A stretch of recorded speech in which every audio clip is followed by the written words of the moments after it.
She was just there for the season.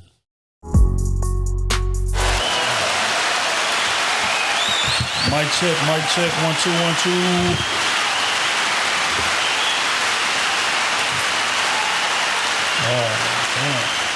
Krew Season Podcast. We are back again. This is episode 131.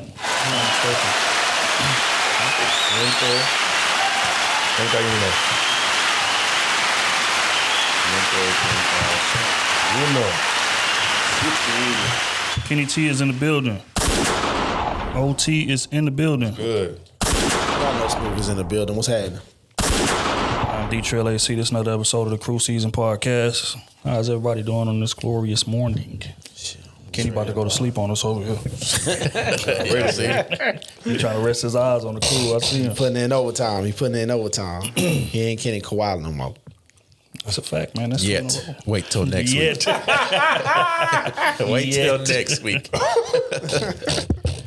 But damn, everybody good though? Yeah, man. Chilling. Yeah, I say I'm probably as good as I can be. You know, we got a tough situation, man, circling the media.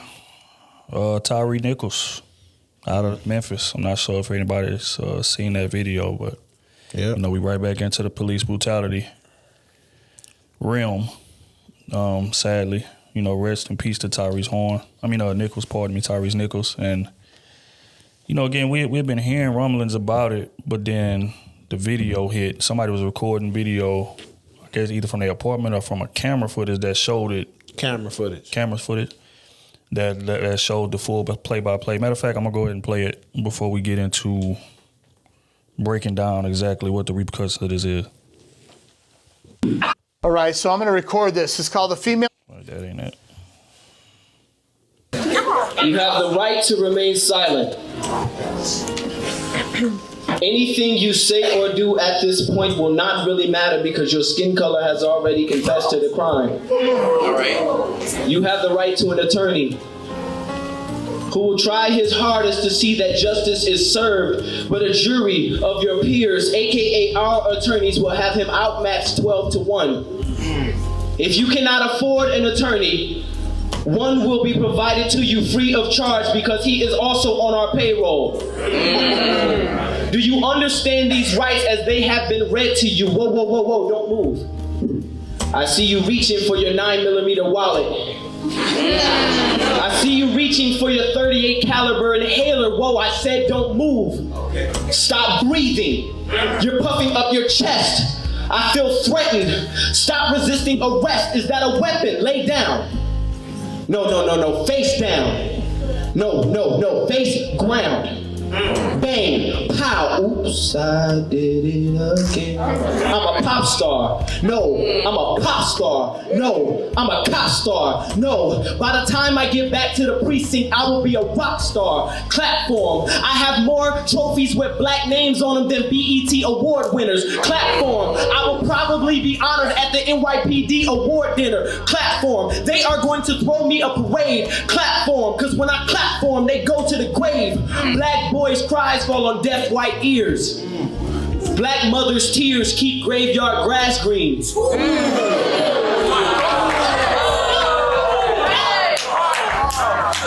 Black mothers' tears keep graveyard grass green, and black men's bones are the gavel with which judges finalize false convictions. Wake up, black boys. It's time to declare war.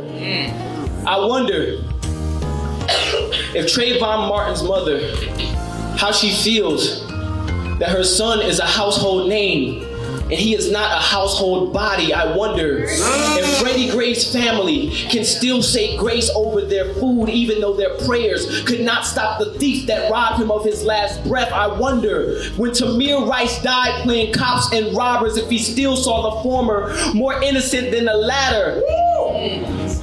I wonder if black women feel closer to God. All right, man. Like I said, if you hadn't seen that video, you know, there it is. So this is the situation. 5 of the officers was charged. They are currently incarcerated right now, waiting trial, things of that nature. First, I just want to get y'all reaction, like when y'all first seen it. What was the first thing that comes to mind? And then when you find out, you know, that these black officers doing this.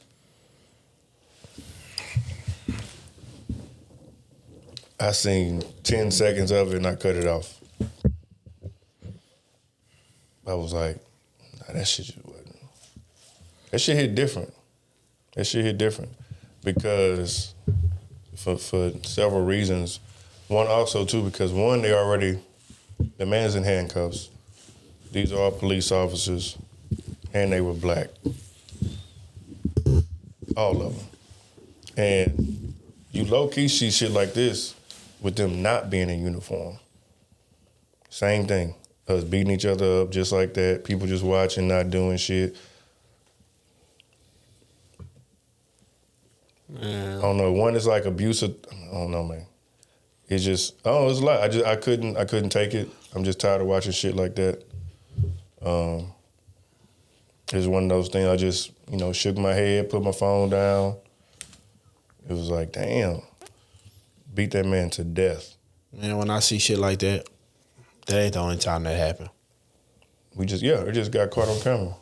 You know what I'm saying? I'm pretty sure it's been caught on their body cameras before. You know what I'm saying?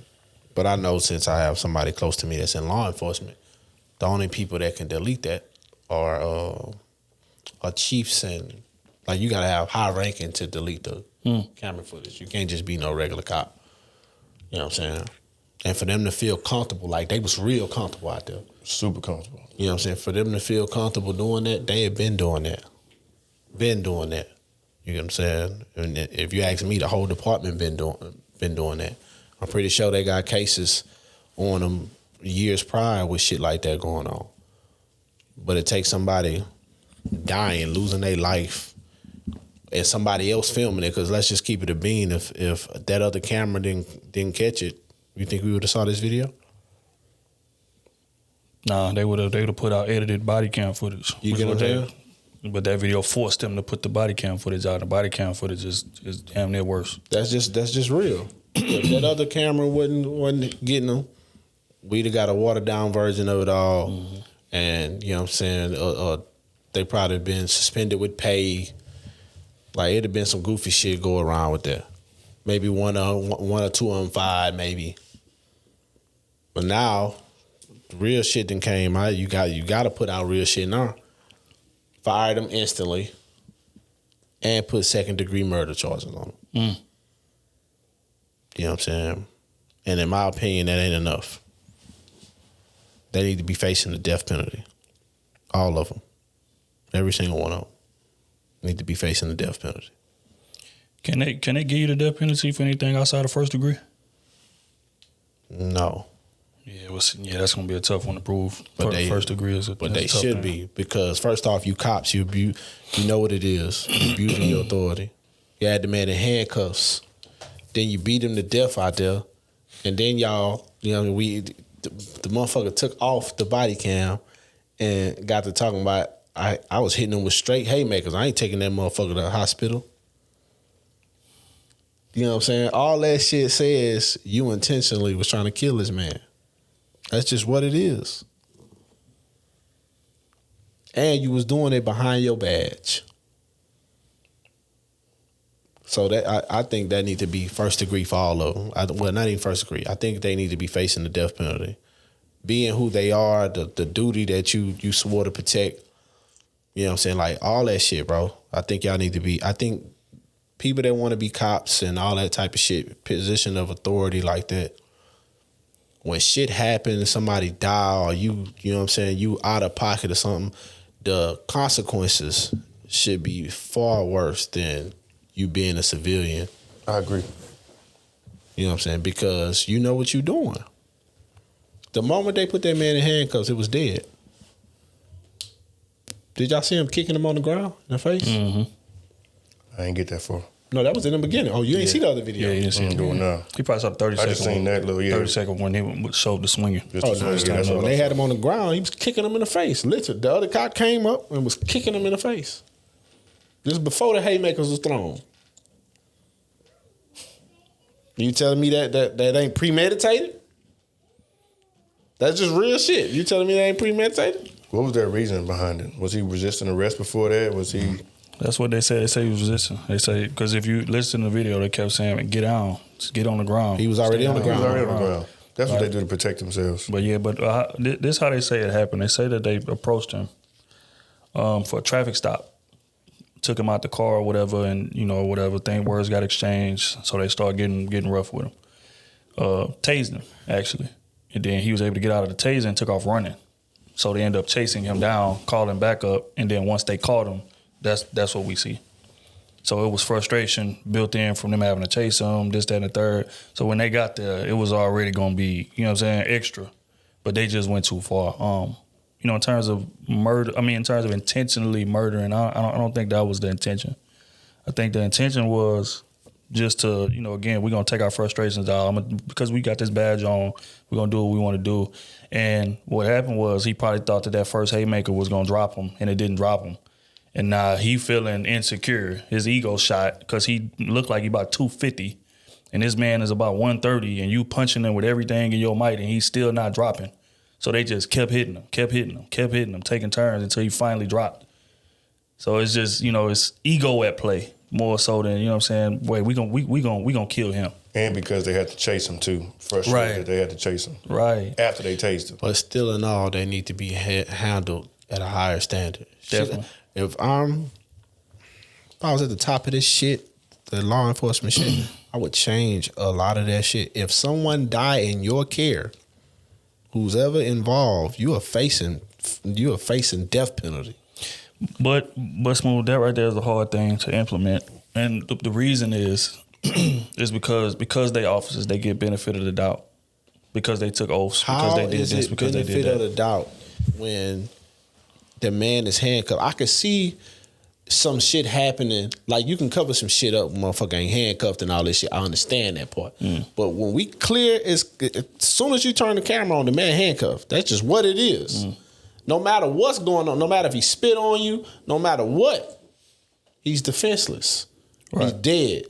You get what I'm saying? In a sense, hey, it's nothing physically that he can do to you for real to have your life in danger, for you to be punching him in his face and all that type of shit. Right. So the moment them handcuffs is on, you better believe the law should be, if something happened to this man or this person or whatever, if they die with them handcuffs on them, that goddamn, you facing capital. But again, that's what I mean by benefit of the doubt. Not benefit of the doubt of what they're doing, benefit of the doubt of the intention.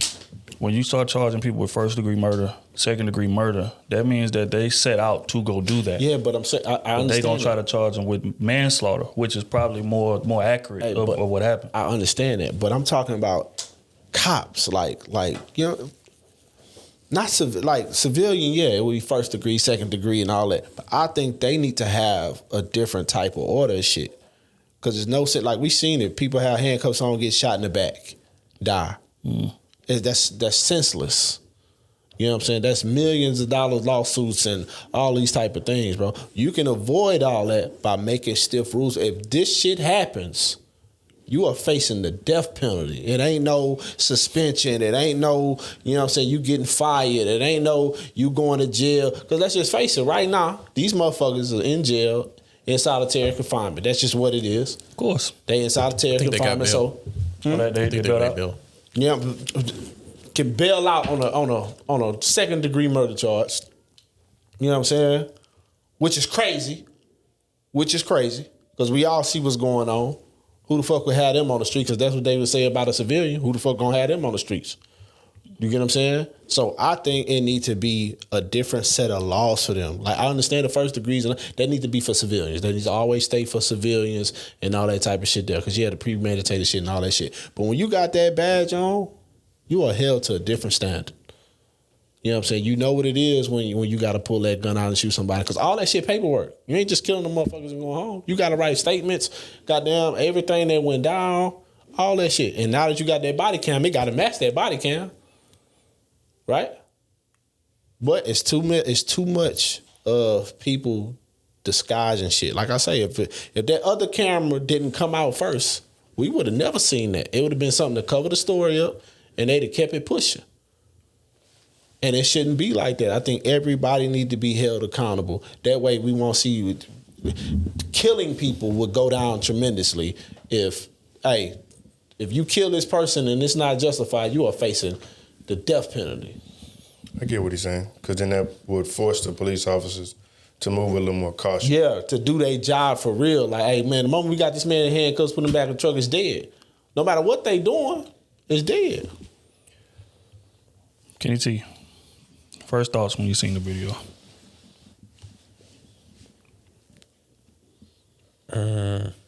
Man, I agree with all y'all saying. I mean, it's a terrible incident. I mean, it's a kind of mute to it kind of now. Yeah. But I mean, yeah, it's terrible. They basically tortured that man, in a sense. They laughed about it. And I mean, it's just terrible that it's your own kind that does it to your own people. And there's 5 of y'all, and neither one of y'all could step in and say, "All right, man, you tripping, going too far." It's almost like that tell me the whole force with it. Yep, that tell me the whole force with it. Yeah, and they move like a gang. Basically, that's what it was. Call a spade a spade. So hey, maybe intentionally try to kill him, no, but they wanted to hurt him. Definitely Bad. And inflict their power or whatever they thought they had or knew they had, and it came back to haunt them because this man died from it. So, I mean, aren't they called a group? They're called I think they're a certain kind of group. A task force, something like that? No, they're like, they had a different type of name to go with them, like all 5 of them, because they all have unmarked cars or something. They're like some kind of something group or whatever it is. I should have remembered the name. Like, but yeah, undercover officers almost. Well, they were like their task force was a certain name. Yeah, like because they've had complaints on them before. So I mean, yeah, it's just sad it happened. You know, hate to see it. Hate to see it happen that way. Hate to see who it was. Your own people. But, which brings about the question, because a bunch of the talk on social media, right, is, you know, it can't be a racist situation because it was black cops that did it. Do y'all buy that, or do y'all feel like black folks can be racist as well, amongst to their own kind? Yes, absolutely, absolutely, absolutely, man. You seen whatchamacallit? What's that damn movie? Boys in the Hood. You talking about? Yeah, John Witherspoon. Yes, that shit happen all the time. All the time, and it's fucked up because, like, if anything, if you're gonna be a black police officer, policing black hoods, you should be wanting to lift everybody up and treat them the way they should be treated. Like, hey, you can't be messing up out here. I know your mom. Like, we don't have that no more. Right. You know what I'm saying? Like, with everything in a sense, even education, like, same violence. You know what I'm saying? You got kids acting a fool because the parents don't care no more. The teachers don't care no more half the time. They just up there collecting the check. Parents not, spending time with their kids like they should, teaching them how they should be acting. But going back to the officer, like, I don't know, man, it's just we just feel like we got hate towards our own kind. I think it is, bro. I think it's especially when like when we in those positions that have been historically white, a lot of black people feel the need to be way more aggressive, way more like no nonsense than even white cops because they trying to prove themselves to the white cops. That's what it sounds like to me. So even in Boys in the Hood, even the white cop was like, bro, what are you doing? Mm-hmm. You know what I'm saying? But again, he feels the need to show them that he's one of them. So I'm gonna go extra hard against my own kind just to show you that I'm not cutting no corners or I'm not showing no favoritism just because we the same color. And oftentimes black folks suffer as a result. You literally have black folks that say, hey man, a lot of times the black cop was worse than the white cop when I got pulled over. He was doing extra, trying to pull me out the car, all kind of stuff. You know what I'm saying? We hear about these things all the time, and I think this is a scenario that kind of echoes that. It's just finding that balance because you're in a tough position. Also, in the same instance, is sometimes it's like when you see your own kind in that position, you kind of tend to act like we're friends, even if I was in the wrong. Right. But you can't do that. Look out for me. And this person still has to do his job. Yep. So when that happens, it's like, okay, now you're trying to be like them. Right. But it also goes back the other way. You know, it's kind of hard to cross between the line because let's be for real. If you're the only black man that goes to supervision, and you come back once you make supervision, and you come around your black friends, they start acting a different way. True. Or you didn't come over. Nah, man, I just trying to level up. You know, get it to another spot. Oh, you up there with them? No, you gonna act different. You don't mess with us no more. You know what I'm saying? But I mean, that's a whole nother conversation for something else. But this situation right here is terrible. I'm still stuck on Capitol, bro. Put them away. It's us, bro. Like, cause just simple. Like my boy a cop. Especially like he done told me so many stories when he at the club or just places where we are. You know, you'll have somebody act out of line and he like say, bro, you know, chill out, try to, you know, da-da-da. But then he coming at him regular, just on some, hey, chill out, relax, whatever. And dude like, oh no, man, you trying to be like them, you with the other side, da-da-da. He was like, nah, bro, this is what you doing. You drunk, you don't realize it. I need you to calm down. And so now he getting hype, and so now he gotta enforce himself before it get too far. Or he didn't, the other party already took it too far. So that happens a lot too. It's just people just want to have ego, bravado, whatever it is, especially when you got liquor in your system, you're not thinking right. And when a black officer is trying to enforce the rules, now you want to act out of line. Like, that's on us too, as just the people that's regular civilians. Y'all got to know how to act outside the damn house before shit escalate. Because nothing's going to go there unless you take it there, for the most part. It's not too many times where literally somebody is doing nothing and now you in handcuffs or like. So there are times when you escalating shit or you catching the attitude for no reason, like, you got to know how to keep that shit in check. It's unfortunate, but we have to keep our shit in check. We literally have to be perfect in a sense.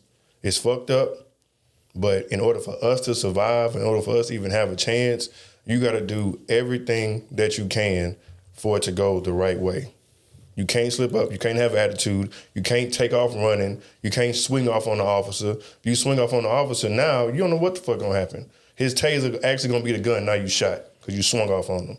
Or you taking off running and now he shoots you to stop you or whatever it is, whatever stupid reason. Instead of just sitting your ass down, taking the cuffs. But this situation, they already had him in handcuffs. I get that. You know what I'm saying? Like, but before that, he took off running. I don't care nothing about that. And I'm not saying that's justified. But I'm simply saying he did take off running. For whatever reason, after he got tased, he took off running. They even roughed him up on the ground. Yeah, but which they could have got away with. Like here's where I don't ride with it, because even though he took off running, they still caught him and put him in handcuffs. You are trained for situations like this. This is where you don't get a pass for it. Like you're trained for whatever it was, the 9 weeks or whatever. How many long? 16 weeks? I don't know how long the fucking training is. It's like 6 months. It's not long enough. Clearly, I agree. And they're not vetted enough. They don't have psychologists in the fucking training department. They should have psychologists that are to do mental health checks on these people throughout the whole process. Mm-hmm. To see if they really can handle those type of situations, or are they just gonna lose focus and just flip a switch, or if they're just power hungry. Clearly, this whole group was a fucking gang and they were power hungry. Excuse my language. And killed a man. This class needs to be a year long with professional psychologists in there who they have to go every freaking week and check their mental health space on certain situations. And then after that, if your trainer tells they boss, hey, they do not need to be no officer, you need to not be an officer nowhere in the state. You know what I'm saying? Because it's different from that class and getting in that field and understanding what that pressure like. That's a fact. I mean, it's a hard job. I mean, we probably don't understand the magnitude of it because we don't do it. But you filled out that resume. I know somebody trained the guy, you told went his to chief class that he should not be an officer. Chief didn't listen. Let the man come on. and wound up killing the man. Fired him. Guess what he do? Apply somewhere else. We got another job. Because once you a cop, baby, you can be a cop anywhere. You know what I'm saying? As long as you don't do something like this, as long as something like this don't hit the news, let me say that. As long as something like this don't hit the news, bro, you can resign and go be a cop somewhere else. You know, they're investigating another black cop. They call him a serial murder. He killed 3 people in 5 years. And he resigned, and the people, where he worked at had to pay him $115 million. I got to get through name. I'm going to get his name. They had to pay him $115 million, and he a cop somewhere else. The only reason why he resigned because the news people came and stepped in, and they got a new lawyer on the case representing the last guy he killed family. And she's really, whoever the lawyer is, they say she's really, like, she one of the ones.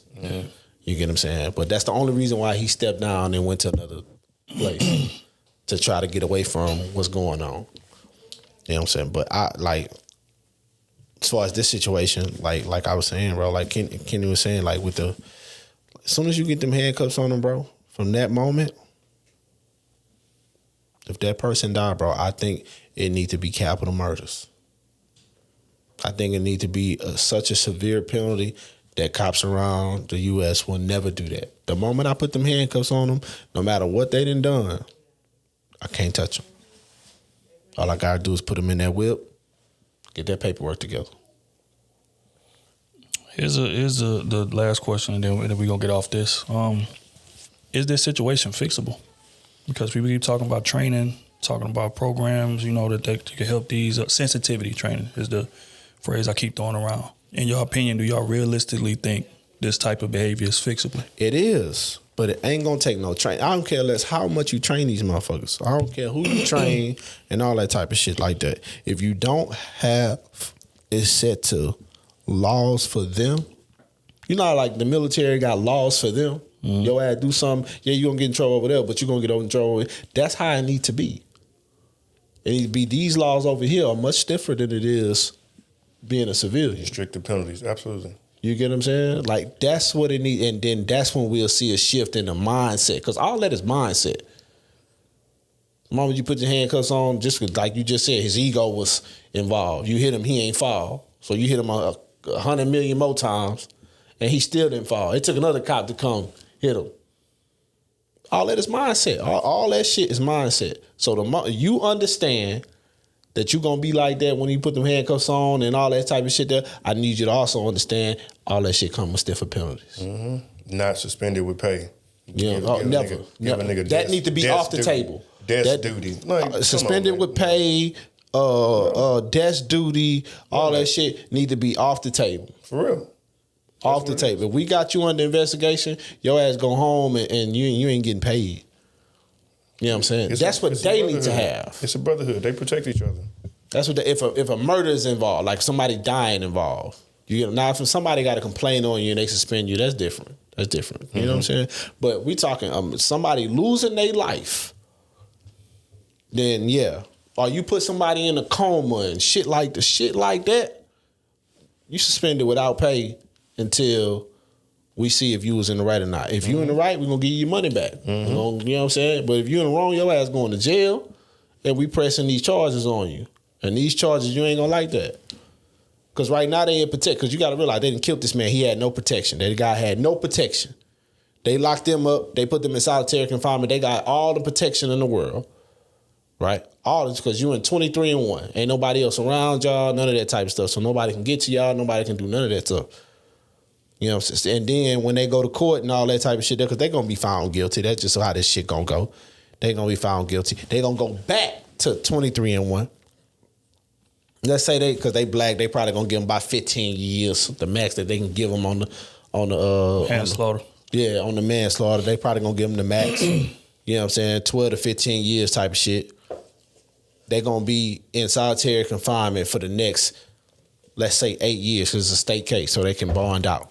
You know what I'm saying? Where they can parole out. So they're going to be in there 8 years. Then they're going to come home. Most of them going to move because they ain't going to...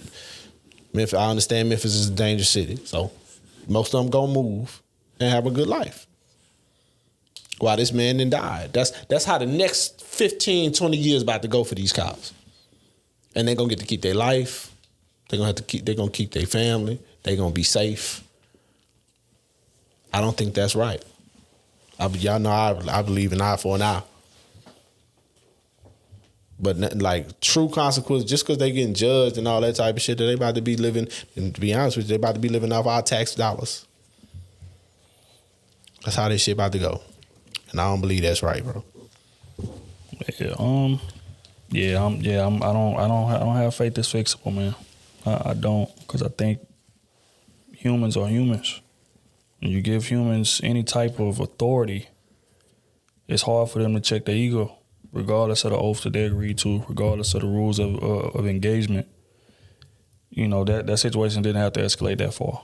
But it's like I said, this man is running from us. He don't respect us.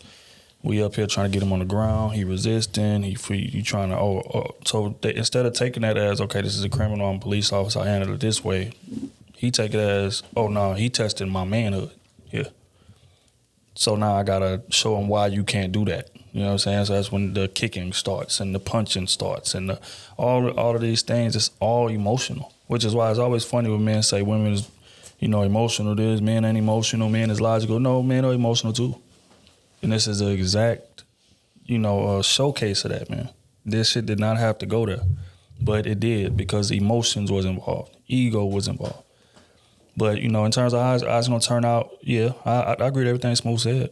Manslaughter, they black cops, so they gonna try to hang them, get them the max. You gotta make an example. Yeah, and that's just what it is. But next year it's gonna be a similar situation, if not 6 months later. So I don't think it's fixable, and that's sad because it leaves us vulnerable as in individuals.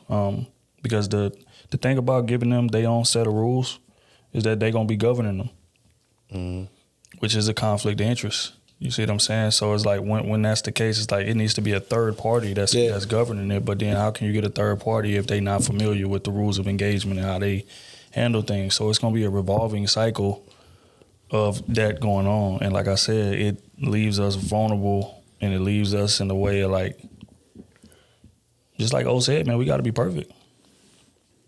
And that's a scary thought. You know what I'm saying? The way the other races can argue with the cops, push the cops. I seen one white dude had a sword. He was swinging at the cops. One dude was wrestling the cop for his gun. All type of stuff. And this type of stuff don't happen everywhere. You know what I'm saying? But with us, it's always an extra level of aggression. That's just what it is. But yeah, I mean, it's sad, but we are vulnerable, and because of that, we got to be careful out there. Simple and plain, man. Do what you got to do to get to the house, man. Now, again, I'm not putting that on him. I'm not about to sit there and do that. That it's not the time nor the place for that. But I'm talking about other people, man. Do what you got to do to get to the house. Don't be arguing with them cops. Don't be trying to, stick your chest out. I'm going to do this. Nah, get out the car. Nah, I ain't going nowhere. I know my rights. All of that. Get to the house, man. That's it. Because they not going to put on your gravestone, hey, yeah, man, he knew his rights. Mm-hmm. That ain't going on your gravestone. That can't feed your kids when you gone. That can't take care of your wife when you gone. Get to the crib, man. And if you're going to, we could challenge it other ways. Let's hire a lawyer. Let's take it to court. Let's do something. But you are in a losing situation, trying to stick your chest out to these people who got all of this unregulated authority. So that's my take on that. And if I'm the family, I'm trying to bankrupt the city. I hope they listen to this. Yeah. Bankrupt the city. You know they're going to do that. The moms came out, though, when they was talking about rioting, because they did have some protests and stuff last night. The mom said, don't go crazy like that. Please don't do it. Mm-mm. And, boys are still out there doing I just hate that they do it in black neighborhoods, bro. It makes zero sense. We always do it in black shit. Like fucking up our shit. You know what I'm saying? The shit that we already don't have. You know what I'm saying? Like motherfuckers do it in black shit.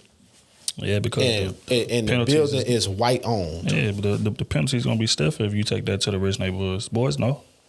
Niggas not stupid. Niggas is, so we rather they are angry. They're not stupid. You go to City Hall. You don't go to the neighborhood. You know what I'm saying? Like, but even still, only black people do that, bro. We destroy our own shit. Like I said, man, it's January 6th. wrong. But January 6th, if that had been black folks, it would have been 30 people dead out there. You know what I'm saying? Let's call it what it is. Like I said, they are angry. They're not stupid. And when you go do those things, the consequences gonna be stupid. We're gonna be stupid to our own shit. That's all I'm saying. Man.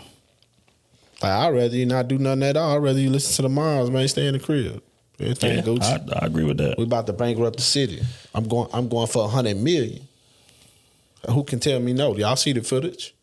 I want the department because it's the fresh year now. So y'all got the budgets. Y'all got the budgets right now. I want the whole department budget.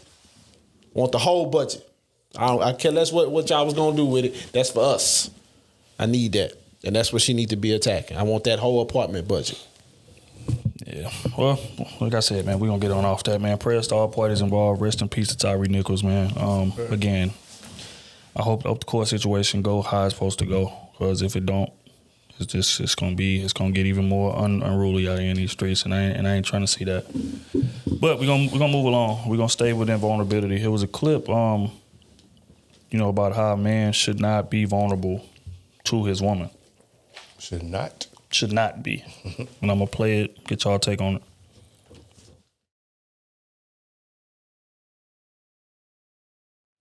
it. A lot of women are saying this is the issue with men today, right? They don't open up to us as women. And a woman hit me up and sent me she reposted it, right? And she put oh, this is so wrong. This is the wrong mentality to have. Because even Jesus cried. You are correct. Jesus Christ did cry. But you know where he cried?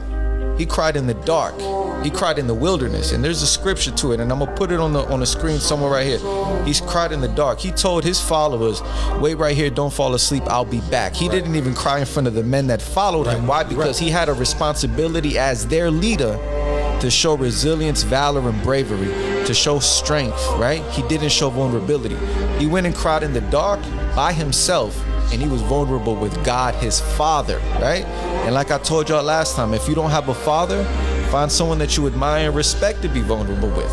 And if you can't find someone to be vulnerable with, be vulnerable by yourself in the dark and understand that you have enough power within yourself, enough critical thinking within yourself, and enough logic within yourself to go through and fight whatever it is that you're going against. And that's what women don't understand. A lot of women... Thoughts? I get what he's saying, but I don't agree with it all the way. Because what if the demon that you're fighting is you? Damn. And most of the time it is you. So you're going to be vulnerable with. If you ain't got no father, who you going to be vulnerable with? You'll find you a mentor or somebody. I mean, sometimes there's strength and weakness. There's strength in building a bond with somebody whenever you're at your lowest, they could bring you to your highest. And if you can't do that with the person that you love the most dearly for the rest of your life, then I don't get the point of even having them there. So it's not always about, I'm the strongest, I'm the smartest, I do this, I do that. But when you're hurting, and we always hurt, sometimes you bring that hurt on yourself. So who you talking to in the dark? A figure that you don't know, that you've never seen? God. Because most of the time you asking him, why you put me in this situation? But I mean, maybe I'm just too weak. Maybe I'm just too weak. But I believe the toughest soldiers. I believe in showing your vulnerability to the person that you love the most. Because if they see you as that strong man or that you are, they will understand. That's your rib.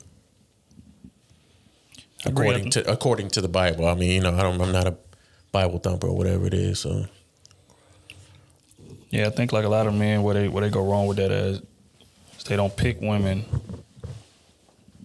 who they feel like are worthy of being able to handle that type of thing. Now, again, I'm not going to sit there and say, as a man, you should be crying every day to your woman and being super expressive of all your vulnerability to the point of complaining just to complain. Like that's a woman thing to do. But, you know, also I'm not gonna sit there and say as a man you need to keep everything in and go cry in the woods somewhere either. You know what I'm saying? Like if you feel that nervous in terms of expressing yourself to your wife, and I ain't talking about relationships, because like we always say, relationships don't mean shit. It's marriage or nothing at all in terms of what's of substance. Yeah. So if you can't cry to your wife from time to time or express to her, maybe you're not even be crying, but just express it to her, hey man, baby, I'm going through a lot right now. How you really, really feel it. And I don't know how I'm gonna handle it. Because that's just that's just honest. As a man, we don't have all the answers.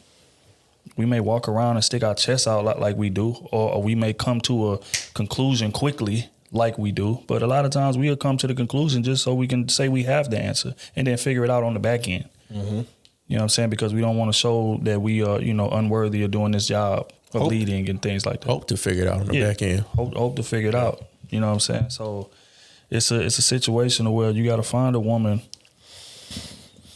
who, again, is capable of handling your vulnerability as a man, because she knows what your strength is. You got to be able to relate to that woman, man. And it's not enough stock put into that. If that woman see you walking around like a machine all the time, she's not going to be able to relate to you, which means y'all not going to be on the same page. And again, it's not saying that you become her so y'all can relate. No, but it's showcasing chinks in your armor, because we have them. Mm-hmm. Whether you acknowledge them publicly or not, they are there. But if you walking around like, nah, well, every decision I make, I'm 1,000% confident in, I'm good, I'm this, I'm that, I'm that, I don't feel nothing, then you are causing a divide between you and your wife because y'all can't relate. And I don't feel like it's enough stock put into that. Like I said, I understand what he's trying to say, and I get it to an extent, but there has to be balance. A lot of people get on these platforms and they talk in extremes. It's like, oh, you shouldn't be crying in front of your woman all the time, or you should be not expressing anything at all to her. It's a lot of space in between there. Find a spot that fits your relationship. That's all I'm saying with that. But yeah, for men out here thinking that, I got to be Superman around my wife all the time, man, or she ain't going to respect me, you picked the wrong woman.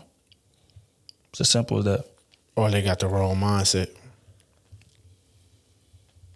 Yeah, they might have the wrong mindset, because I ain't trying to be Superman every day, all day, man. Hell no. I'm trying to be human sometimes. You know what I'm saying? Let my woman know, hey, bro, I ain't got it all figured out. If you got some answers, run them by me. Straight up. You know what I'm saying? Run them by me so this shit could be easier on me. Goddamn me.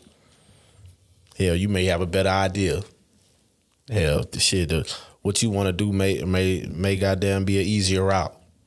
Like I think it's crazy for a man to just think, hey, my way, my rules, this the way I'm gonna run it. And then when you run it in the ground, you start blaming other people that had no part, that you didn't even allow to have no part in the shit.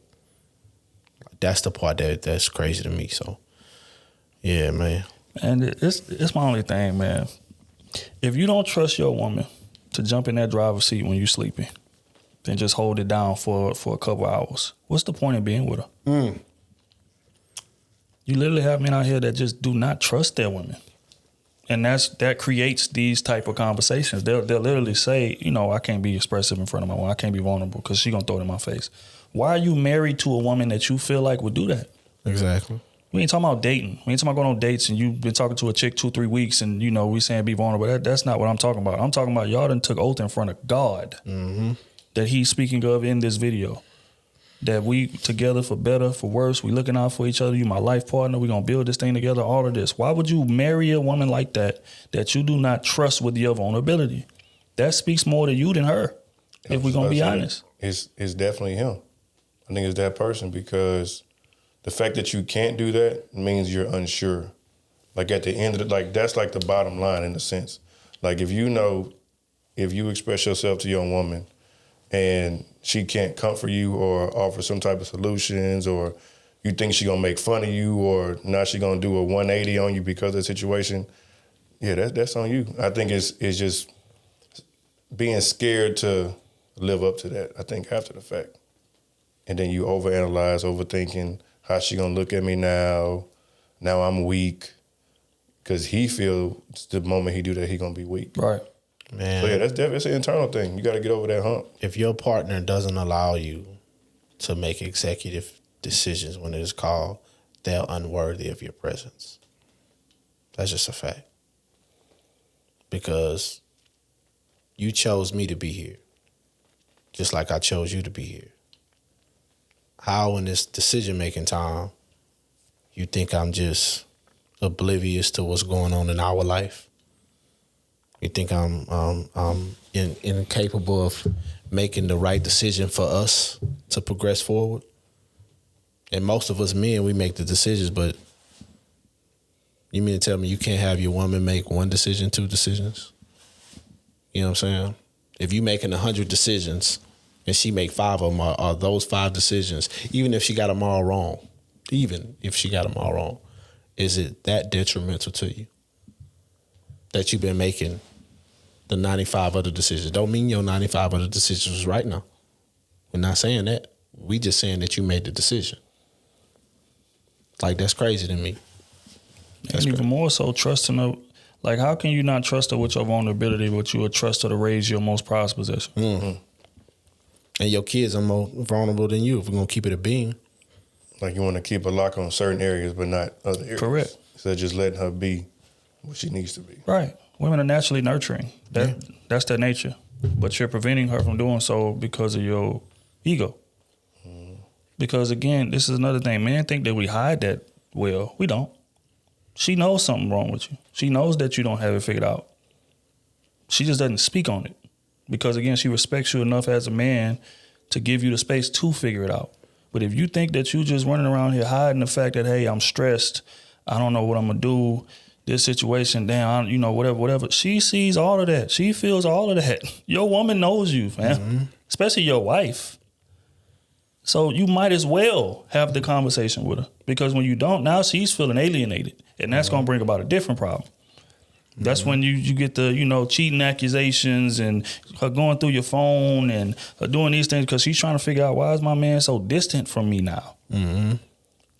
I know something is wrong, but he won't tell me what it is. So now I got to go search for it on my own. And then when she goes about those measures to do it, now she the bad guy in your eyes. But all that could have been alleviated by you just opening it up and saying, look, baby, this contract position I got is closing out in 3 months. I gotta figure out what I'm gonna do to set us up so we can, move along to the next situation seamlessly. And right now, it's not looking good. I'm trying to figure it out. That quick of a conversation. So that's why we can't take this trip. Correct. In 3 weeks like you want to. Correct. You can't take this trip. But I'm out. Straight up. Nah, but they gotta reverse after that too. We got women that's over nurturers.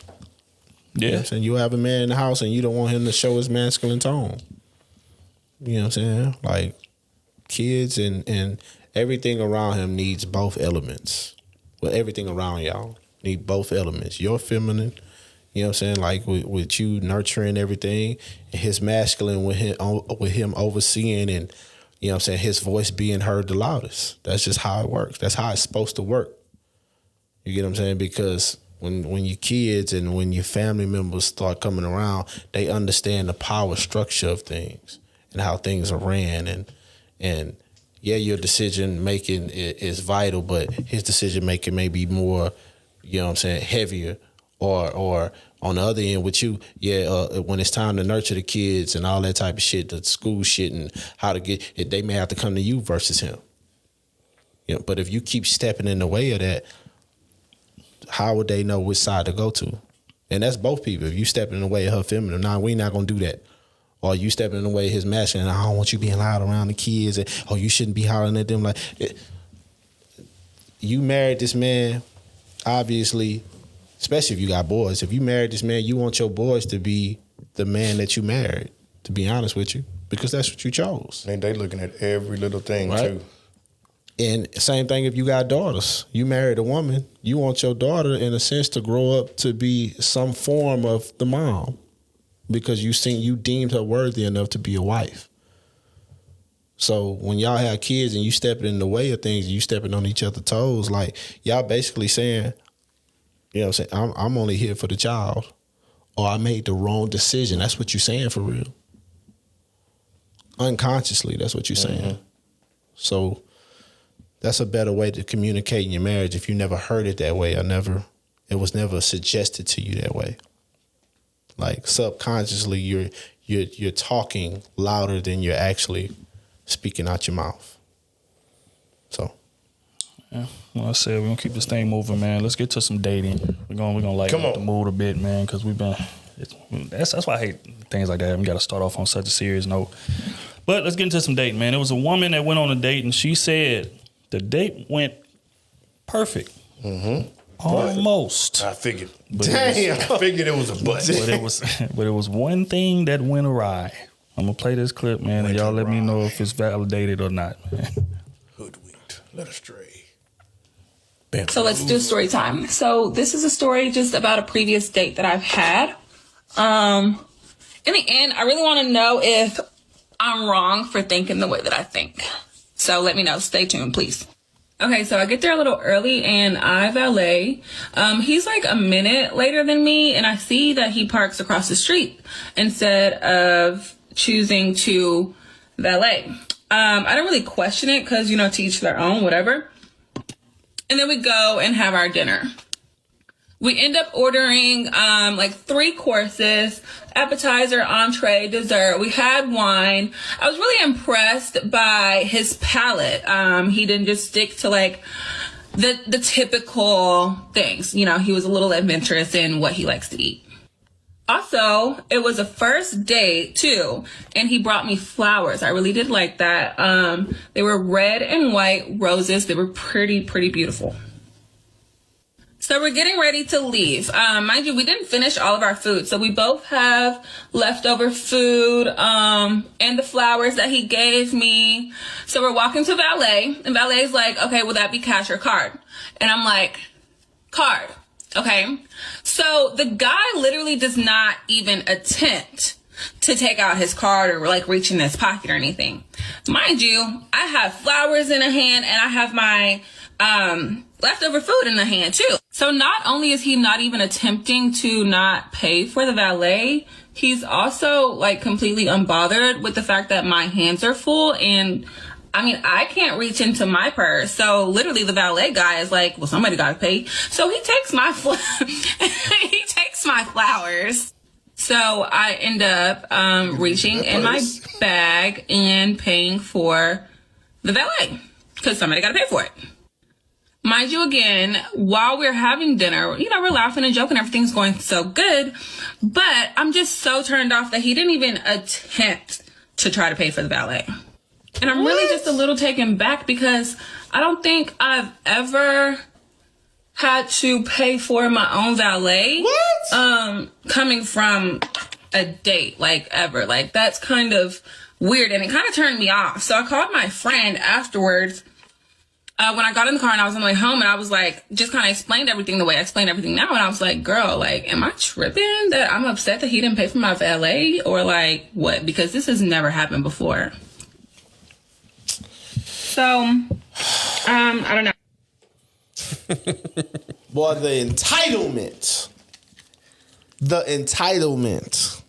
This gotta be a joke, dog. Gotta be, bro. No, she sounded dead serious. Bro, the entitlement. She didn't pay for the date. On her tongue, bro. She didn't pay for the date. Date was great. He was a gentleman. You made the wrong decision. Now, at the beginning of this story, you said that he parked across the street and walked across, right? So obviously he cares about where he spend his money at. You trying to be seen, that's just how this shit work. You trying to be seen, do valet. You know what I'm saying? He ain't say a word about it. Hey, baby, why you did valet, man? You could have walked across the street. You see me, you know what I'm saying? Too far of a walk. She had heels on. You know what I'm saying? She's bougie. Bougie. Like me. I got them heels on. You is. But if you a nigga that don't wait, hold on. No, you is me. You is too. I am. You two the culprits. I ain't gonna lie. I am a culprit. Bougie. If you see me, and bougie is. I'm no valet. It ain't no. And bougie. That bougie is crazy. Come on. Bad and bougie is crazy. Don't be mad because you got to walk a quarter mile to get to where you got to go. That's the type of this part. You be showing up sweat all over your forehead every day. But you know the difference. No, BB parking valet now too. Yeah, he got that. He got to do with it. I ain't lying. You right. Next question. Man, because this car sound like Smokey whenever he pull up. But we ain't asking nobody to pay for our valet. You know what I'm saying? That's the difference. It ain't no salty to that. We understand we got cars. You got to park. Right? And we know most places out here when you go in places, you got to park. You got to pay to park anyway. Mm-hmm. 20 ball. You get what I'm saying? So I might as well valet, make it easy on myself. But also, restaurants valet ain't that expensive though. That's like $8. Yeah. You couldn't. You mad because you had to take your wallet out, whatever the fuck it is, your card out to pay for $8. Hell, that ain't even the date. The date was over. The date was over. To be honest with you, he could have just, when y'all walked outside, he could have just gave you a hug and kissed you on the cheek and walked off, and he'd have never knew that you had them problems. Very true. We just gonna keep that a beam. But you're supposed to make sure she gets in her car and she in valet. Ain't nobody snatching you from the front door. Ain't nobody snatching you from the front door, baby. You gotta see her off. You know what I'm saying? Hey, he was seeing her off. He was. Get that card out. You know what? Purse. I want to see. Can you hold your own? You that's real. You can't hold your own with $8. Holding your own with $8 is crazy. It's crazy. I bought you flowers. I paid for the meal. I gave you great conversation. Hey, I was gonna say I showed up maybe a minute. You got there early, so I showed up on time. You know what I'm saying? I parked across the street, walked across the street. She said her hands was full. I'll hold your flowers, baby. Go ahead. I got that. I got that. Let me hold these flowers. You gonna live with your decisions. That was her decision. Don't want these flowers to hit the ground. Yeah, exactly. You gonna live with your decisions, and you mad because you made the decision to valet, and he didn't want to pay after that. Okay, she said didn't attempt. But wow, what would you do? In that attempting situation? is paying, bro. Oh yeah, what man gonna do this and say, "Nah, I'm gonna let you pay it"? But what would y'all do? Man gonna go to the hill? Fake the wallet. Fake the wallet. What man doing there, bro? What you doing? You know what I'm saying? What am I doing? What you doing? Fake on the wallet? We're not doing that. I've paid for valet and I haven't paid for valet. What you doing in that situation? Grabbing the flowers. I'm out. You grabbing the flowers? No, she gonna go on that purse and get them. Yeah. She ain't just gonna stare at me. Yeah. If I parked across the street, obviously I wasn't trying to spend valet money. Exactly. Okay. That should have told you something. So I'd be like, oh, I hold the flowers for you. I think it depends on the night. I gave you everything you needed. Because I would have did both. We had a good time. I mean, I've done both, but shit. Bro. Hell nah. But see, I think the triggering thing is the entitlement. Yeah. Because it's like you literally, first off, you told him, man, a card, and then you basically looking at him like, what you gonna do? It's like, wait a minute, why you just, I'm just expected to, even though I didn't park in valet. You didn't pay for the date? You didn't pay for everything else? Right. I'm unmarriable. That's how she looked. You didn't even try to see what would have pissed me off is you ain't try to pay the tip. Right. Nothing. Now, I would have been in the restaurant and see, you ain't even reaching your purse to try to pay the tip? Oh, no. But he wrong if he go that. Damn, you ain't gonna reach in your purse at least. When we get to valet, I'm going to see you off, all right? At least ask me, like, hey, do you mind? Because, your hands full. Can you reach in my purse? No. That man, 300 in the hole on dinner. About another 75 in the hole, 100 on them roses. And you tripping on a man paying $8. Like Kenny said, you couldn't even pay, you didn't offer to pay the tip. I paid the whole thing. And you talking about you got an issue with and wasn't bothered. That's the thing. You wasn't bothered to pay the whole thing. And it was a great conversation, all type of shit. Brought you flowers, was a whole gentleman. Had the whole place looking at you while we was together. All that. Waited till you got to the car. Waited till your car got there. So she stopped talking to him. She cut him off after this. Yeah. I mean, that's why niggas going overseas. Get your passport.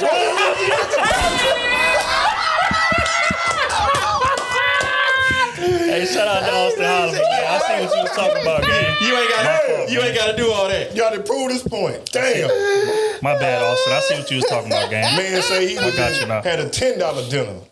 It's a fact. Bro. Damn, I see what he mean. Bro, no. Brazilian woman would have been way more appreciative. You know what I'm saying? Oh, yeah, she would have fucked you and then went and fucked the next man and gave you something. Running burning. Nah, but hey, man, look.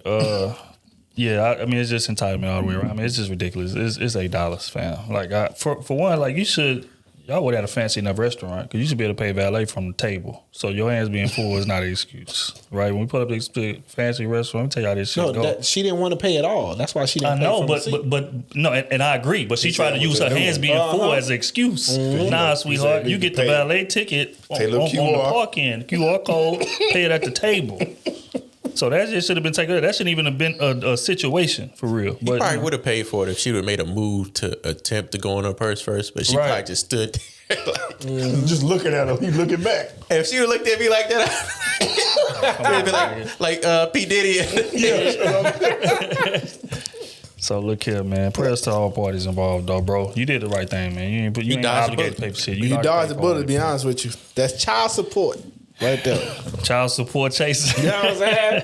It's out of there. All right, we're going to move along, man. It's another clip we got sent. It was speaking about women enabling men to underperform. Going to play the clip, man, and we get y'all take on men are underperforming. Where? Men aren't the issue. The women are. I like this already. I know a lot of women don't like to admit that or say it, but the women are. The women are the ones with the power. You can say no, but the women keep accepting the bare minimum. Men get whatever they want because we are so weak and lonely sometimes. I just have to be honest. If women changed what they accepted, the men would be forced to change because men will do whatever a woman wants. Women have the most power. Men are getting free vacations. Men are getting free sex. Men are getting girlfriend duties without having to commit. Men are going days without texting you, and the moment they text you actually respond. You guys are accepting anything and they are just having a free-for-all. I'll be honest, if I was a man and it was just a free-for-all society and I could do whatever I want and I could still get you, why wouldn't I take it? Why would a man commit to you if he gets everything without having to commit to you? Why would he commit to you and say no to all these other girls when he gets you and every other girl in society? Because you are not making him commit to you before you give him the world. I was a girl that accepted the bare minimum for years. Last year was actually the first year I finally said, you know what, stop accepting it. And so now I kind of move differently. Like, I'll get to know you, and then if I see things, I'm like, nope, not gonna work. Women, you guys have the power to change. Stop accepting the bare minimum, and then the men will step it up. Thoughts? It's the women's fault. I don't know how many times I'm gonna say this. I've said it so many times. Maybe y'all listen to it from a woman saying it. But like I said before, dog, I said standards will change if y'all start putting up with bullshit. I said women out here busting over for a bag of hot Cheetos.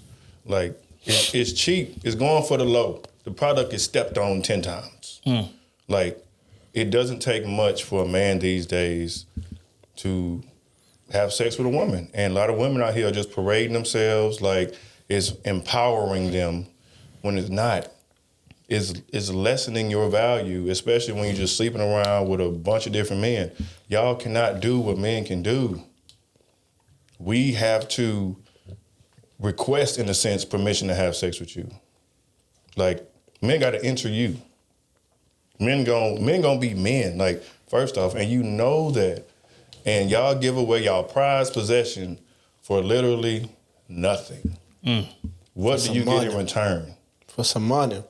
To be around me, that's what they get in return. And what again, you mean? But again, what? But on the flip side, what? On the flip side, so here, check this out too, because it's just a revolving cycle. Because on the flip side, women will say, okay, well, I know you want this, so I want a bag. I want this, I want that, and it's like, cool. But then don't be mad at those men that use it to get what they want. If you know that's a man mindset at the end of the day to get the box, and you have a price tag, whatever that is, and he is willing to pay for that price tag, it's like, nah, that's when you have a discussion. Because obviously you coming for something, he coming for something. So don't get mad when you didn't treat the last 5, 10 men like this, and now he's like, I'm just waiting my turn. So how much it costs? What I got to buy? Because you know what he wants at the end of the day. And some women don't want nothing at all. They just, you cute, huh? Here you go. Hey. What's wrong with that? There ain't nothing wrong with that. A lot is wrong with that. If you want to be married, a lot is wrong with that. Because that's supposed to be, is it not supposed to be a sacred act? Okay, look. But that may not be the man she wants to marry. Is it not? That may not be the man she wants to marry, though. That's cool. So you just do it all willy-nilly? Yes. Hey, if she attracted to the man. Yep. Are you marrying a woman that just out there? I just said she if may she not has want more to be than one married. body, yeah, she's out there. Are you marrying a woman who is loosely out there? I'm not loosely. Define loosely. Reckless. Define reckless. Come on, fam. You got to be like, what are you talking about? You know what I'm talking about. No, we don't know. Because nobody on this panel will wife somebody that's known for sucking them. Bloop. But okay, so that's our moral standard. Okay, let's. So you're saying she's known in Tennessee for fucking around, but she moves to Houston. Nobody know her. Oh, she gonna be known as soon as she get touched down. How? Man, I know plenty of women. I know plenty of women hit the ground running. Come on, fam. She's gonna establish a new reputation. Come on, dog. So now they can't change. They gonna be who they are. So you can't never change. So either they can change or they can't change. Oh, which one is it? What you talking about? Who gonna change? The woman. The woman. She didn't move to get her life together, and she like, fuck it, I'm gonna do things different. She gonna be. It's a reason why Snoop and them been making songs since the 90s. So it don't matter then. So the same hoes. Oh, you mess with her too. She didn't live in the same city. She was city hopping.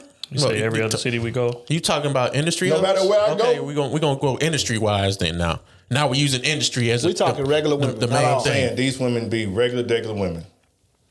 Ain't doing the same thing. Come on now. Well, then if they can't, I ain't saying the woman can't change. They're parading around half naked. So this woman in this video did not change. So the woman in this video that just said she changed a year ago really didn't change. She's still gonna do the same thing she was doing, except the bare minimum.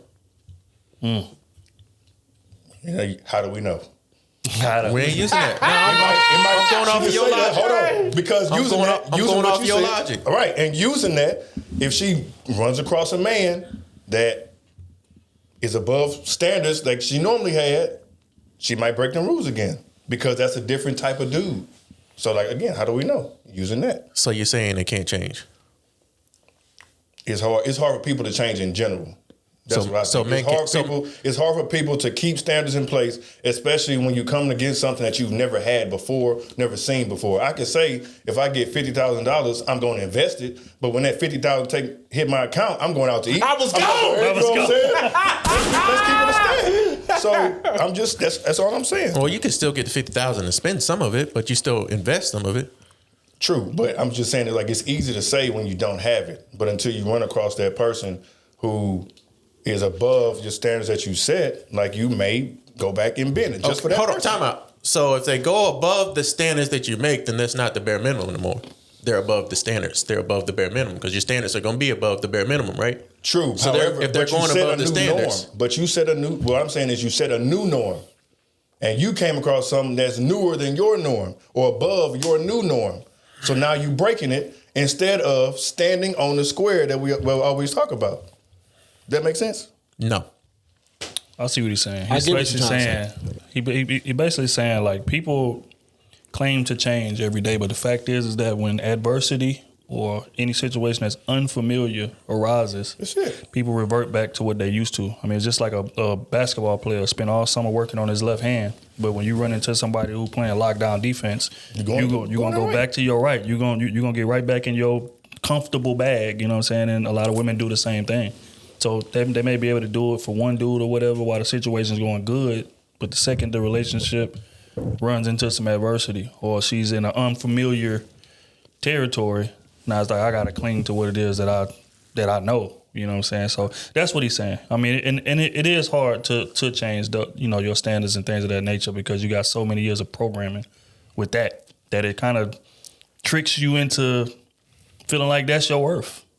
That's why we got a lot of women that just keep going from man to man, just repeating the same mistakes. They said, oh, yeah, this new year, man, I'm doing something different, new me, focusing on me, and then they run into the dude that they really like, and then they right back comfortable being a side chick again. Like, that's just how it happens.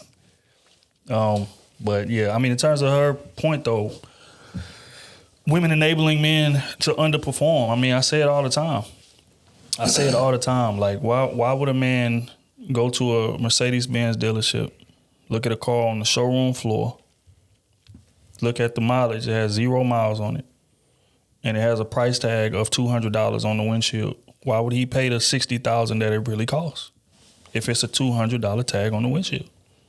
No man is doing that. So if you want, that man to pay the $60,000 worth of value, put a $60,000 tag on the window. But you can't put a $200 tag on the window and then get mad at the man for wanting to pay $200 instead of the $60,000 that is really worth. And a lot of women do that. So if you are allowing bare minimum and giving me 100% access to you, you ain't saving a damn thing for the marriage at all. I can do whatever I want to do with you. I can toy you. I can puppet you on a string. Whenever I want, 3, 4 a.m., I call you picking up, you pulling up. I could be out with another chick, or so I could be at the club or something and just hit you. Hey man, unlock the door. I'm gonna be there. And such. I ain't talked to you in 2 days, and you allowing it. Mm-hmm. So why would I do anything better? Where's the incentive for me to improve? No, I'm gonna pay the $200 that's on the windshield. I'm not paying the $60 that it's really worth, and no man is. So up your standards or accept what comes with not upping them. Mm-hmm. Simple and plain. I'm gonna be champion being the side chick. Here's a tweet last night I saw. It was about a woman talking about she happy when the chick cries, whatever the main chick cries, something like that. And I'm like, those would be the problems right there. You cool being a side chick, you want to hurt the other woman, but then wonder why you have issues when you get into a relationship. Now you questioning the man, his every move and all that stuff. You was cool being a side chick for so long to different dudes. You a role play on different teams and okay with that. Bro, they had a dude that was talking yesterday, and he was talking about his escapades that he ran into on Twitter. Right, he used to be real heavy on Twitter, smashing women on Twitter. And he said, bro, most of the women that I smashed on Twitter had, I'm not accepting DMs in their bio. Of course. So people can say anything, you understand? But when we get to chopping it up with them, and that's the thing about men, like when y'all lay y'all standards and things of that nature out, I'm going to let y'all in on a little secret. We don't believe y'all at all. That's what I'm saying. Just honest, like you got to stand on it. And if you don't stand on it, we just going to go along for the ride and get all of the benefits that you allow us to get. That's just what it is. And we're not alone in that. Y'all do it as well. Mm-hmm. Right? Which is why this whole fool guy situation comes up. Or when you need that shoulder to cry on and you know this dude really, really like you and you hold him on the phone for 3 hours to talk about another man. Why? You know that this man like you and you know that he wants to pursue something with you. You know that you don't want that, but you're going to take the benefits that he's giving you. Why? Because he's allowing you to. He's allowing himself to be put in the friend zone. That's what I be telling dudes all the time. I would never be in no damn friend zone. If I like you and you ain't feeling the same way, I'm ghost. I don't want to be friends. I don't want to talk about other dudes. I don't want to be your homie. That's not what I'm here for. But it's a lot of dudes who don't want that and will stick around. Mm-hmm. So when you stick around, you got to accept what comes with that. You are giving this woman full access to you, your thought process, your money, your protection. She need help moving. Your stupid ass over there taking couches down 4 flights of steps. You allowing this. To kick you out and invite the other niggas later on that night. That's what I'm saying. That she gonna cook for. And because you allow it, you cannot blame her for it. It's the same thing in reverse. Put the $60,000 tag on the window or shut up and accept the $200. Simple and plain. All right, man. No, did everybody speak on this? I'm cool, man. I'm cool. I agree with y'all, man. All right, man. We're going to get into quick hits, man.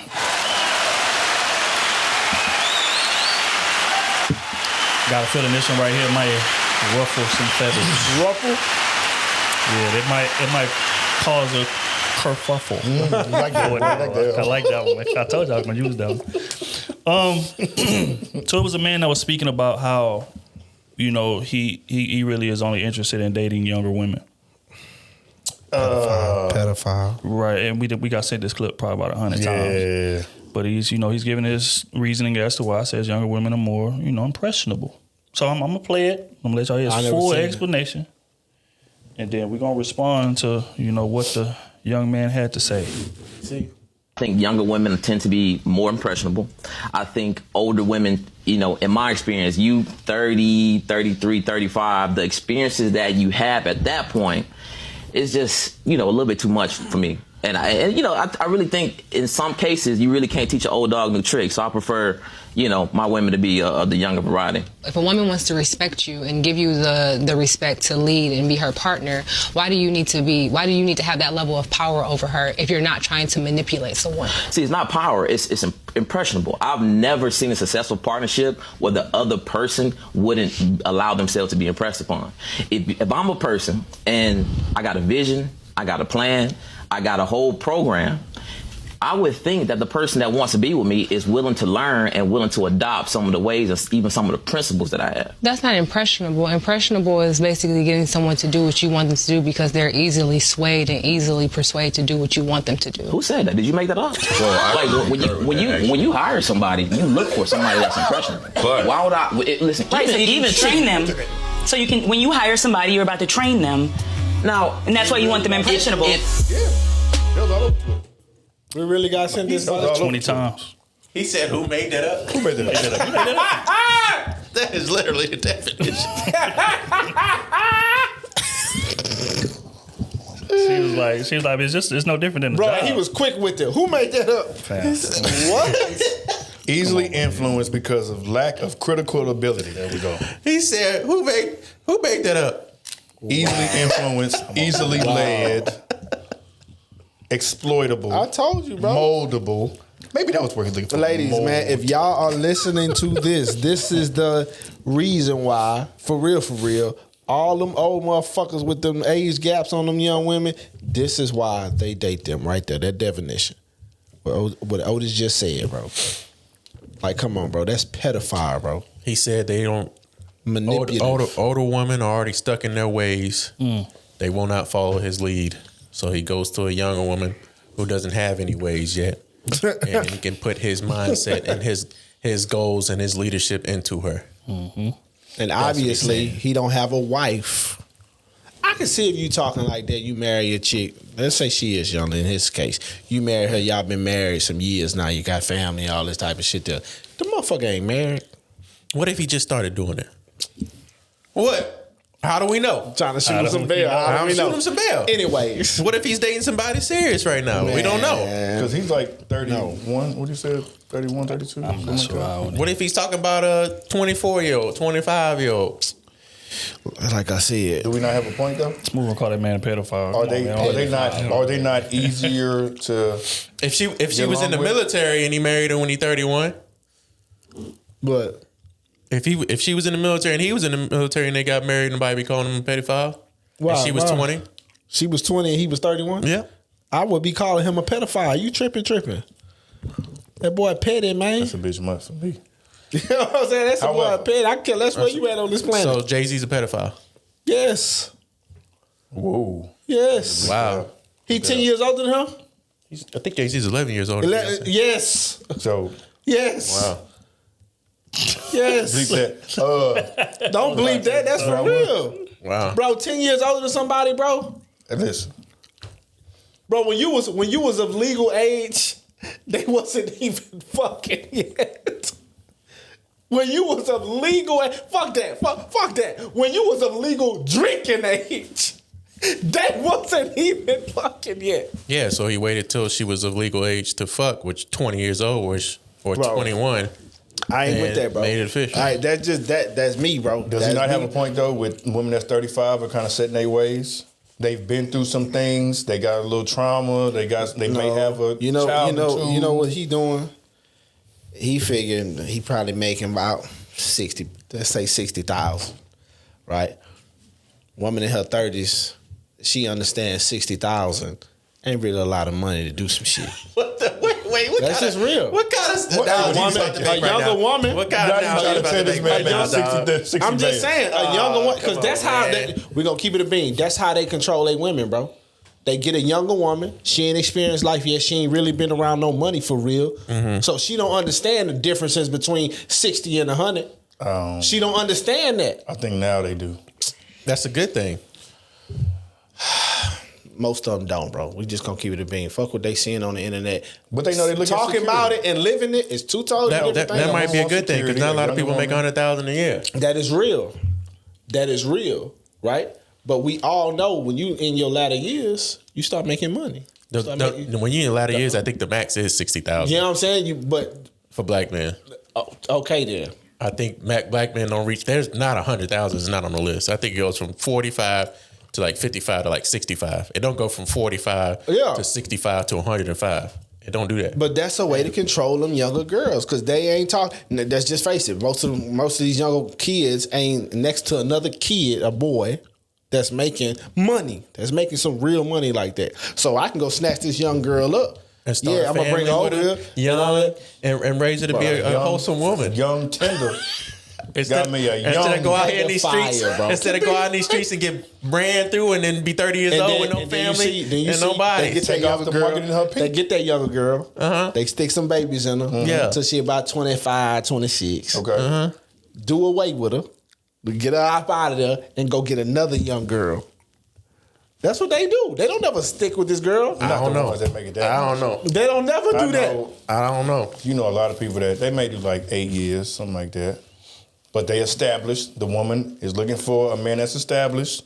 At the end of the day, that's what they want. Because obviously she got with him because she seen the benefits of money. He got his own place, and she seen security over there. Well, she wasn't looking at. Let's just face it. Most of them niggas doing that. That's just saying they presented that way. They presented that way to the young girl. You know what I'm saying? Young girl take that. She go have a baby with the nigga and all these type of things and all that. And now when she transitioned into womanhood. And she understands what she wants emotionally, what she wants physically, and all these type of things, like what she really wants structure. Most of the time, none of them provide that. All they was just some money and a place to stay. You sure? Because most of them older, a little more mature. I'm trying to tell you, you're a little more mature, bro. I wish they had a poll on how many people for real. He's more understanding. He's more level-headed at that age. If they 8 years apart and above, how long did they stay together? Versus being divorced. I guarantee you it's a little. You rarely see the cases to where a man is 8 to 10 years older than his woman and they stay together 30 years. It don't happen like that, bro. Because you don't relate to them. No. Yeah, I don't know about that, bro. I don't see that. No, because again, you got to look at it from a historical context, right? Which is why people are so comfortable with this type of scenario. Back in the day, that type of age gap was normal.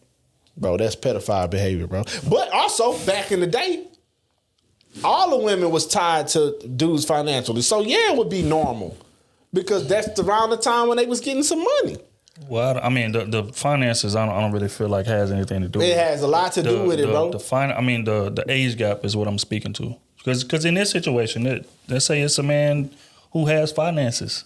And he wants a younger woman. He'll still get called a predator and a pedophile and all these things. A predator. So, you know, again, man, it's a situation. Now, again, I ain't gonna sit there and say that I agree with that. I don't agree with that because I feel like relatability is super important. I do not relate with somebody that I'm 8 years they seen, right? But or eight years mine, so whatever. Right. So if there's that big of an age gap, I'm out because I don't feel like we have anything in common except for sex, and sex is gonna get tiresome after I done hit it 100 times, and then we don't have anything left. Then it becomes me just raising you like you're one of my children. I don't have interest in that. I need my woman to be able to add value to my life, and if you can't, then I don't see the point of us being together. Or she wants you to start keeping up sexually when she getting them late 20s. That's real. And you 40, you can't hunch like you used to. Better pop that pill. She want to go back to back to back, bro. All you can give is one back. But I mean, it just speaks to the path of least resistance that guys like Austin Holloman and Passport Bro speak about. It's like, you know, the older woman, which has a point in that regard. Kenny has a point. They are set in their ways in terms of the issues that they've been through. And it's like, well, I ain't going through that again. This is what I'm dealing with, blah, blah, blah, blah. They're way more or less flexible in terms of, you know, aligning with what it is that you're trying to do as a man in comparison to when you meet, you know, your girl early, which is what I would advise, right? Meet your woman early. So that way you don't have to go through those things. But if you don't get the chance to do that, I could understand why men would take the path of least resistance in that regard. I just couldn't do it because I feel like relatability is important, but a lot of them don't feel that way. They feel like my woman's purpose is me. So, of course, I'm going to groom her. I'm going to coach her into being the woman that I need her to be for me, and that's cool with them. We don't have to relate. You are here through a sense of duty. That's their mindset, you know what I'm saying? And I don't agree with that. So we're going to always, foundationally disagree on that perspective, but I understand why they would do it. Is there something wrong? This is a question, I'm just curious. Is there something wrong with wanting to kind of mold your woman? With her being your wife, you have a plan, you have a goal. Let's say you already established, like we're talking about. Everything is pretty, for the most part, is set. Is there something wrong with wanting to mold your woman? Question: What's the difference between molding and raising? And in this instance, you won't have to necessarily like look after them like you would, instead of like raising, like you would a child. I'm just saying, like, when I'm saying molding, I mean, so I have the finances, I have I have everything in order. So now together in this household, now it's whatever wifely duties. It's now you get the emotional side, whatever it is, because at a young age you may not experience the seriousness of a relationship or the seriousness of you don't think about the longevity. When by the time you're 34, 33, whatever, you kind of more so are set about longevity versus the year to year, day to day, like you would at 24, 25. So molding like mindset, molding, things like that, not just strictly, trying to take care of them like a child. Okay, so question, which one would be easier, molding a woman or just finding a woman that's compatible with you? Who's to say? Come on. Because molding might be a little easier. Okay, so molding might, because they're a little more influential.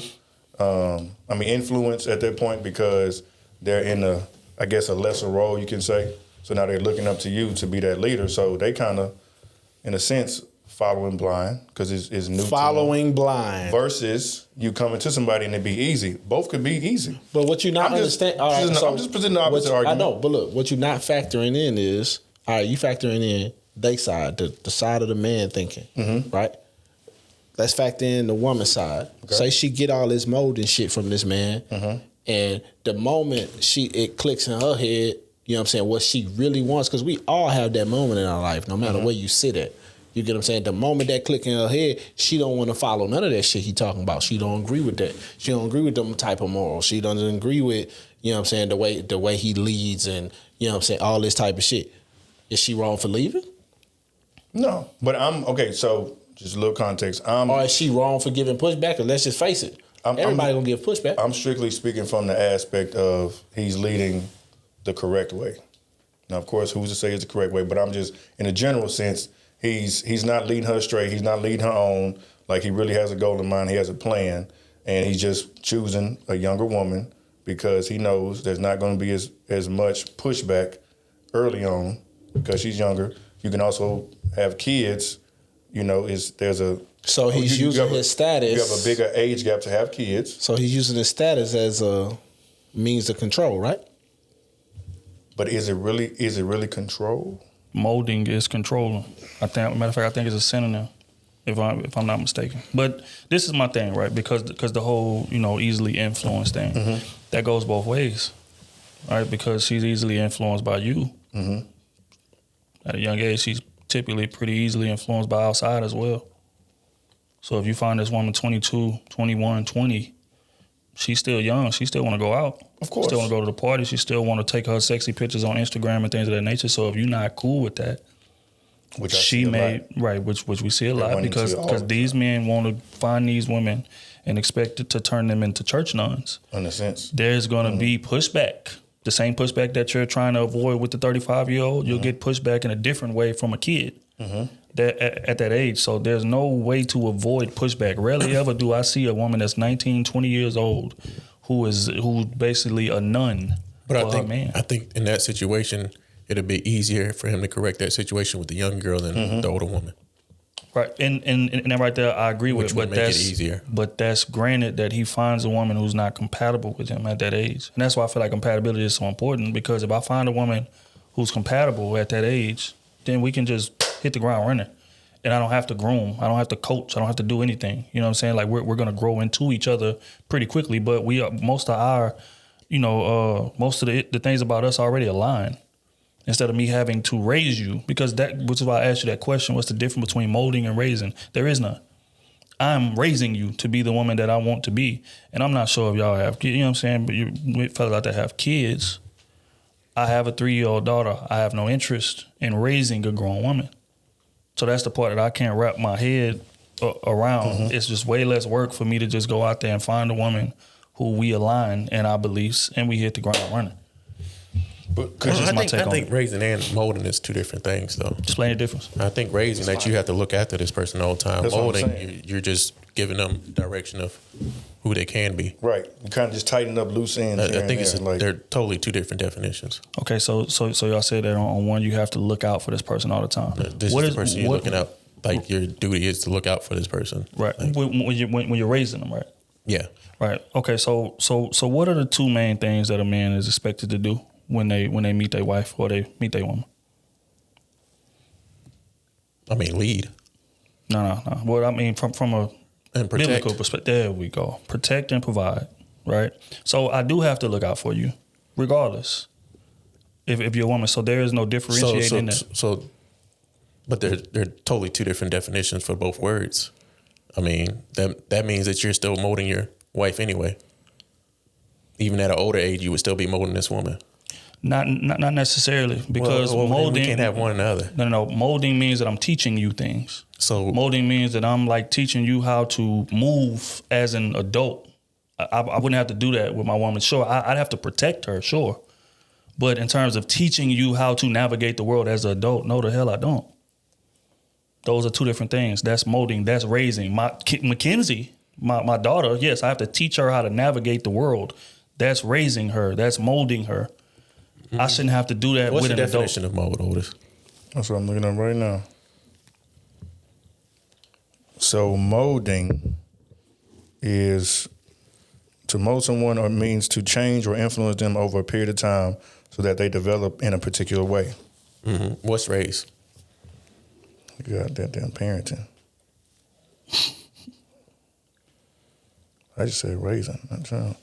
Raisin is... Don't spell raisin like the raisins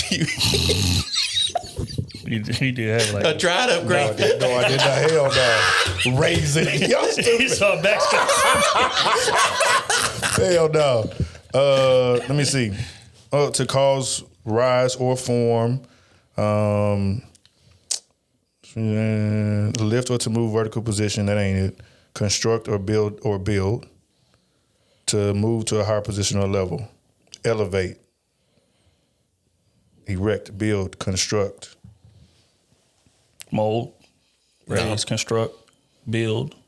Those two, they have a lot of similar definitions. Yeah, similar. There's a lot of words with similar words in there, but that's two different things. I think it's a little... We teetering though. I feel you. Don't get me wrong. I mean, we're teetering on. Don't get me wrong. The scale, but yes. I mean, even when you get married to your woman, you still try to mold her to the woman that you want her to be. No, she's already the woman that I want her to be. That's why I married her. No, because people change, and she has to learn to follow your leadership. We talking to follow morally, your leadership, bro. She has to mold to your style of leadership. Everything not gonna stay the same about a person, even you. Yeah, but right. Your morals not gonna change. Your morals will never change, and that's the thing that we talking about. Well, you that young, you don't even have morals. I think you get what I'm saying. If it can be right on one end, it has to be right on the other end. What was that?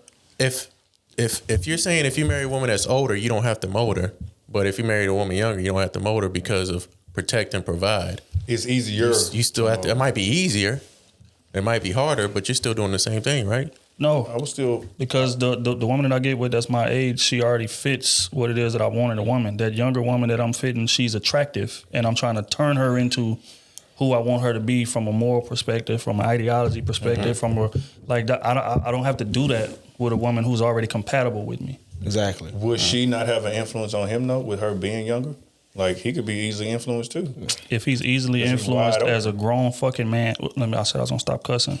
If he's easily influenced as a grown ass man, not easily influenced, but that's his woman, so he may tend to bend a little more. She's young, she hot. He taking care of everything, but that's his woman, so he might bend a little because he don't want to lose her to a younger cat. Versus if it being an older woman, that means he'll suck. He may be willing to. So it's an insecurity thing. Exactly. He dates younger women because of insecurity. That's what you're saying? I'm just saying. See, I came full circle. A lot of different things. That's crazy. See, I came full circle. That's crazy. I know it's a lot. Is it insecurity?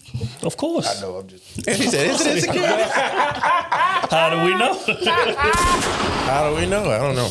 All right, man. We're gonna move this thing along. A weak man can't love a strong woman. There you Damn, go. the transition was flawless. There you go. We're gonna see, man. I think younger women tend to be. So let's do story. On with Instagram today. When a man is dealing with two women, most likely he'll stay with the weak-minded one. The weak-minded one would think that she won because she's with him, but the whole time he's really wishing that he was with the strong one, but too scared to be with the strong one because he's too weak. See, a weak man knows that a strong woman is going to make him level up and become the man that she needs him to be. A weak woman will accept him as is, bad behavior and all, because she's weak with a very low self-esteem, and he knows that. A weak man can't love a strong woman. He won't know what to do with her. So instead, he settles with the weak woman, wishing the whole time he had the guts to be with the strong woman. That's why it's important that you choose a strong, secure man, because a strong, secure man will know exactly how to love a strong, confident woman. Be smart, date smart, choose wisely, Nat Nation. And remember, I told you. 1 + 1 is Man, 2. want these weak women, man. Can't handle a strong. Just say you ain't get picked.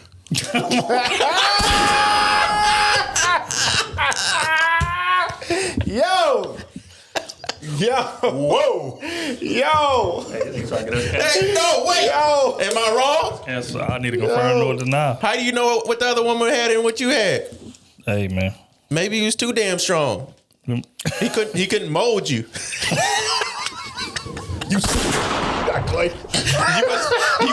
You wasn't bending a little bit. Wow. Everything I had come up, you was too strong with it. You was too strong with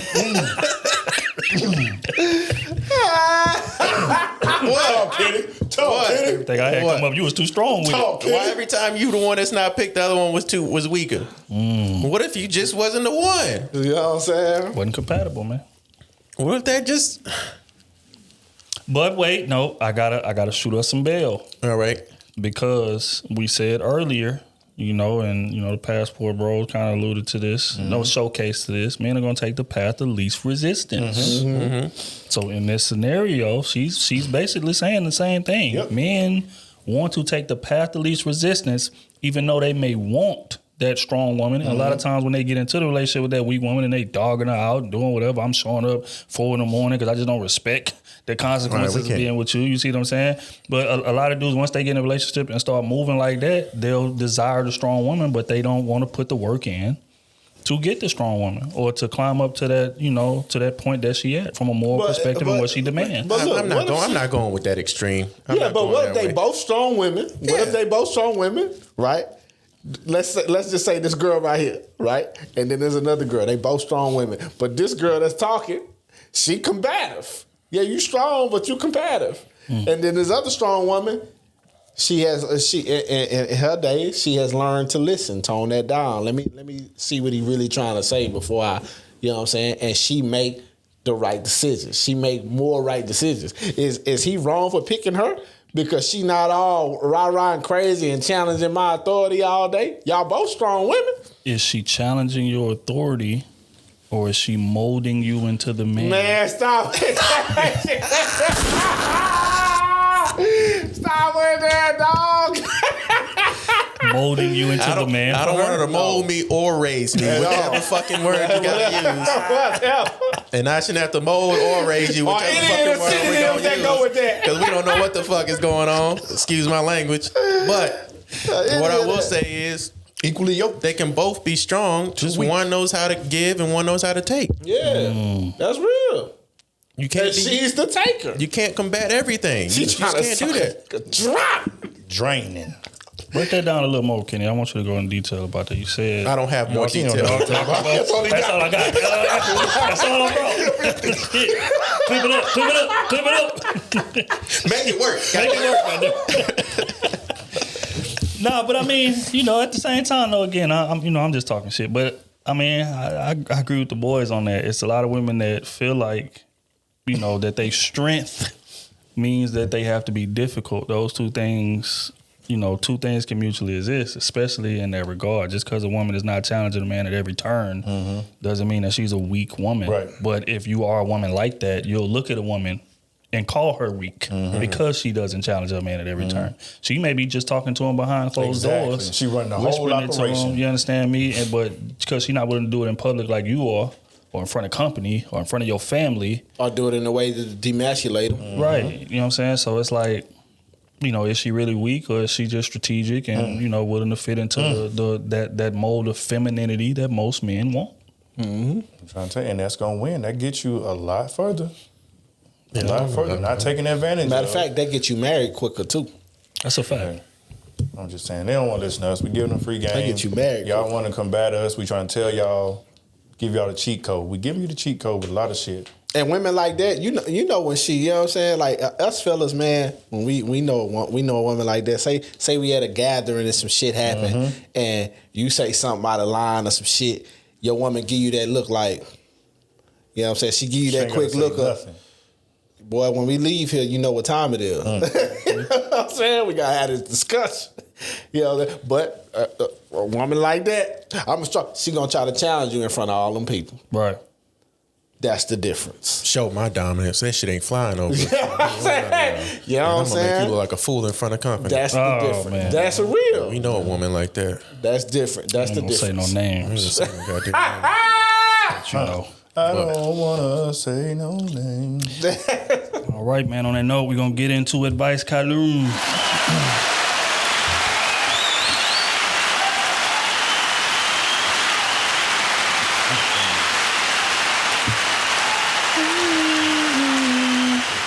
All right, man. This first one's from Chauncey, man. Patreon, man. It's crack. It's crack. I'm glad you said your name this week. Thanks, man. Boy, showing up. He say, "What's up, crew? I like y'all guys' new setup. Y'all boys are kick ass, man. Keep up the good work." Appreciate you. And we got another one now. We got a new setup now. Yeah. Every week. Every week is something different. We gonna keep tweaking until we get it right. Which one y'all like? So I've been kicking ass for myself as well. So I bought a new SUV, Ford Explorer, Advanced Track, RSC V6, cost $3,000 with good miles. He say I bought a gun. Wait. Time out. 30,000. Redo it again. 30,000. Redo that whole part. I wasn't paying attention until you started speaking out stats and all kind of crap. Go ahead. All right, he said, so I've been kicking ass for myself as well. He said, I bought a new SUV, Ford Explorer, Advanced Track, RSC with a V6. Cost $3,000 with good miles. He said, I bought a gun, a Glock 9 Gen 5 with a 9mm with trading. So I learned how to shoot a gun. It's been a good year, and I'm good at shooting a gun. And this last week, I started to do boxing and a lot of conditioning, core, focus, and discipline, physical and mental wise. There you go. I'm still in school doing my thing, and I met a girl at homecoming at my university. It's been 4 months. I've been talking to her. We have been consistently calling and texting. She has been paying attention to me. I've been doing the same thing, so it's a good thing. We have the same aspirations and goals. It's so crazy that I cut all of my hoes off for her. I know she can potentially be my girlfriend. Question is, I made a bad decision. I made so many bad decisions in the past with women. As by cuffing the wrong woman to be in my life, he said, I'm ready to get out of the single life. What should I learn or should not do as a boyfriend, girlfriend, maternity? Thank you for reading. Keep killing shit. So basically, he's saying that, hey, man, I finally done found me the right one, man. But I done had so many terrible experiences in the past. How do I navigate this situation and not fumble the ball And not blow it before I cross the goal line? Don't overthink shit. Keep the shit simple. Keep it in front of you. You know what I'm saying? Don't let your mind play tricks on you, bro. Don't be going search for shit, bro. You know what I'm saying? Keep everything good and in front of you. Goddamn me, and make sure she giving you reassurance, you giving her reassurance, and all that type of shit. All that other shit, bro. Leave that shit. Leave that shit dead. If it ain't in front of you, it didn't happen. If it ain't in front of her, it didn't happen. You get what I'm saying? Please, I can't stress to you enough not to overthink this shit, bro. You know what I'm saying? Obviously, she like you. You like her. Yeah, I'm pretty sure the way you talking, if you walk up to her today and ask, hey, you want to be my girlfriend, she would say yes. right? So with all that being said, bro, keep the shit as simple as possible. As simple as, because she's gonna make it complex enough for you. That's gonna be enough for you right there. You don't need to add the rest of it on top. Keep it in front of you. Voice your opinions when you got down, when you feeling the type of way, or you slighted somewhere or something. Voice your opinions. You know what I'm saying? That way, she know, hey, if my man have a problem with me or have a problem with something or he going through something, he gonna come to me first about the shit. Right? You start that off early. That way, y'all build a rapport in that shit, and everything will be good. Trust me. Keep it simple. Keep it simple, and you gonna see she gonna make it complex for you. You gonna have your hands full already, baby. Let them do enough. You ain't lying. I would just say communicate, if not over communicate. You can never go wrong with that. Make sure you're always on the same page. She always gonna be wondering this and wondering that. So as long as you communicating, staying on top of things, ahead of things, you're gonna be in good shape at the end of the day. Because she don't want to feel like y'all not progressing or you not trying or you have no plans to marry or whatever. Like those conversations need to be had. So whatever it look like. Vacations, just anything and everything. Just had a conversation. It's easy. You just keep doing it. And then everything that Smooth said, Kenny, how does he go about not fumbling the ball? He finally feel like he got it right. Get some more hoes. Make sure. Double back. Make sure that she know I got him on my back. So you better keep performing. You thought you had it. That's correct. You thought you was in first. This is level 2. This is wake up complete. Expert mode. This is level 2. It's all-star. It's all-star. You got one more level after that boy this. said you was the MVP in the G League. You in the league now. Expert. You got to come back off the bench. Start over. Lay down your 3 non-negotiables and don't repeat the mistakes that you made in the past. Simple. Yeah, I would agree. I think you just got to keep in mind, man, that the women before her ain't got a damn thing to do with her. Exactly. Decisions you was making back then was the old you. This is the new you. And I can tell you in good spirits, you done leveled up, things going right in your life. So when you go into relationships with that mindset, they tend to turn out well.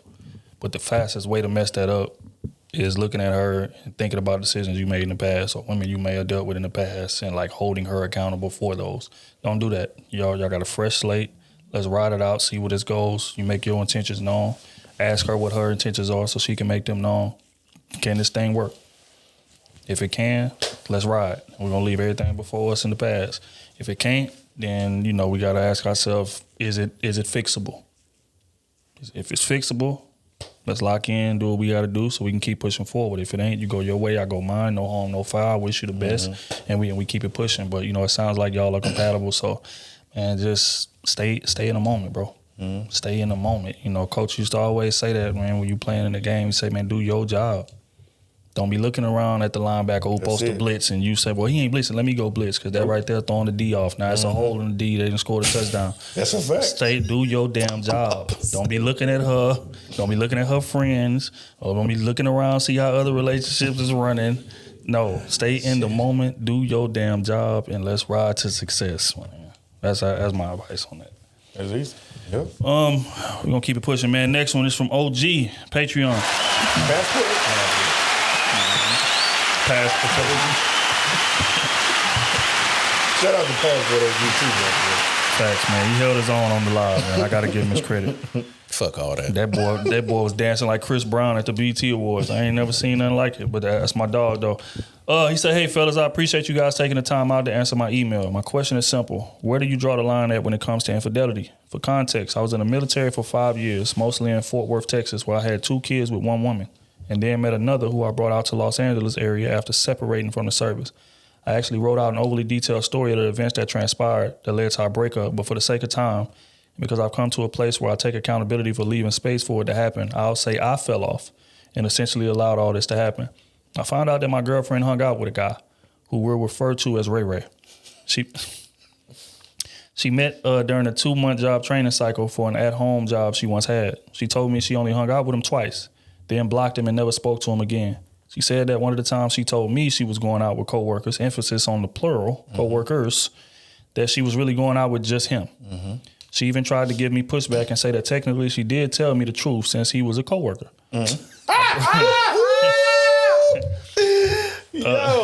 He said I broke up with her, but because I'm a dumbass and was probably more horny than forgiving, I tried to give it another shot. About a year passes and we are still dipping in and out of the same typical relationship issues, a lack of sex, instances of disrespect and not reciprocating effort, etc. Then one day I come home and she's in our room, door closed, on the phone with a friend. For context, this is a few months after her birthday, where she had a few friends fly out from Texas and they stayed in a hotel elsewhere. She must not have heard me come home because in her conversation, she goes on to tell her homegirl that she talked to her friend Ray Ray on her birthday, who asked her why they were staying in a hotel when they could all just stay at his place. She tells her she tells her friend the only reason why she didn't was because Ray Ray had a crazy ex-girlfriend that moved down the street from him and was basically stalking him. Mind you, she was very specific when describing where the crazy ex lived, as if she had been to his place. And he showed her where the crazy ex was living. I walked right out the door and kept it to myself for about a week. Then I asked her when the last time she spoke to Ray Ray was. She tells me it was when they originally hung out and never beyond then. I broke up with her on the spot, and she was out of the house within 48 hours. I don't plan on going backwards at all, but in explaining the situation to a few other people, they're not completely on my side. Because I had zero evidence of anything myself. I don't go through phones, but on top of that, there were signs I couldn't ignore that all point to her and Ray Ray effing around behind my back, like the lack of sex, hiding her phone screen a lot when texting, and swiping away windows on her phone screen when I walked in the room. Sort of like how when a kid almost get caught watching porn on the computer. That nigga got X-ray vision. He can see all that. He say, mind you the people I told this to were women. But on the chance it isn't just women capping for each other, like they always do, I wanted to ask you guys your thoughts. How much do you need to be convinced someone is cheating? Is the likelihood of cheating enough, or does there need to be evidence of some form? P.S. This isn't a question of giving her another chance. That'll never happen. And I'm officially on demon time. I may be doing a little too much in these streets, but somebody got to pay that bullshit she just did. Just joking, but not really. Also, trust me, this was way longer at first. Much love, man. Bro, first off, when she had that conversation and you was at the door, bro, you was supposed to dead it right there. You were supposed to walk in and say, look, I heard everything that you just said. What is it? What else you need to know?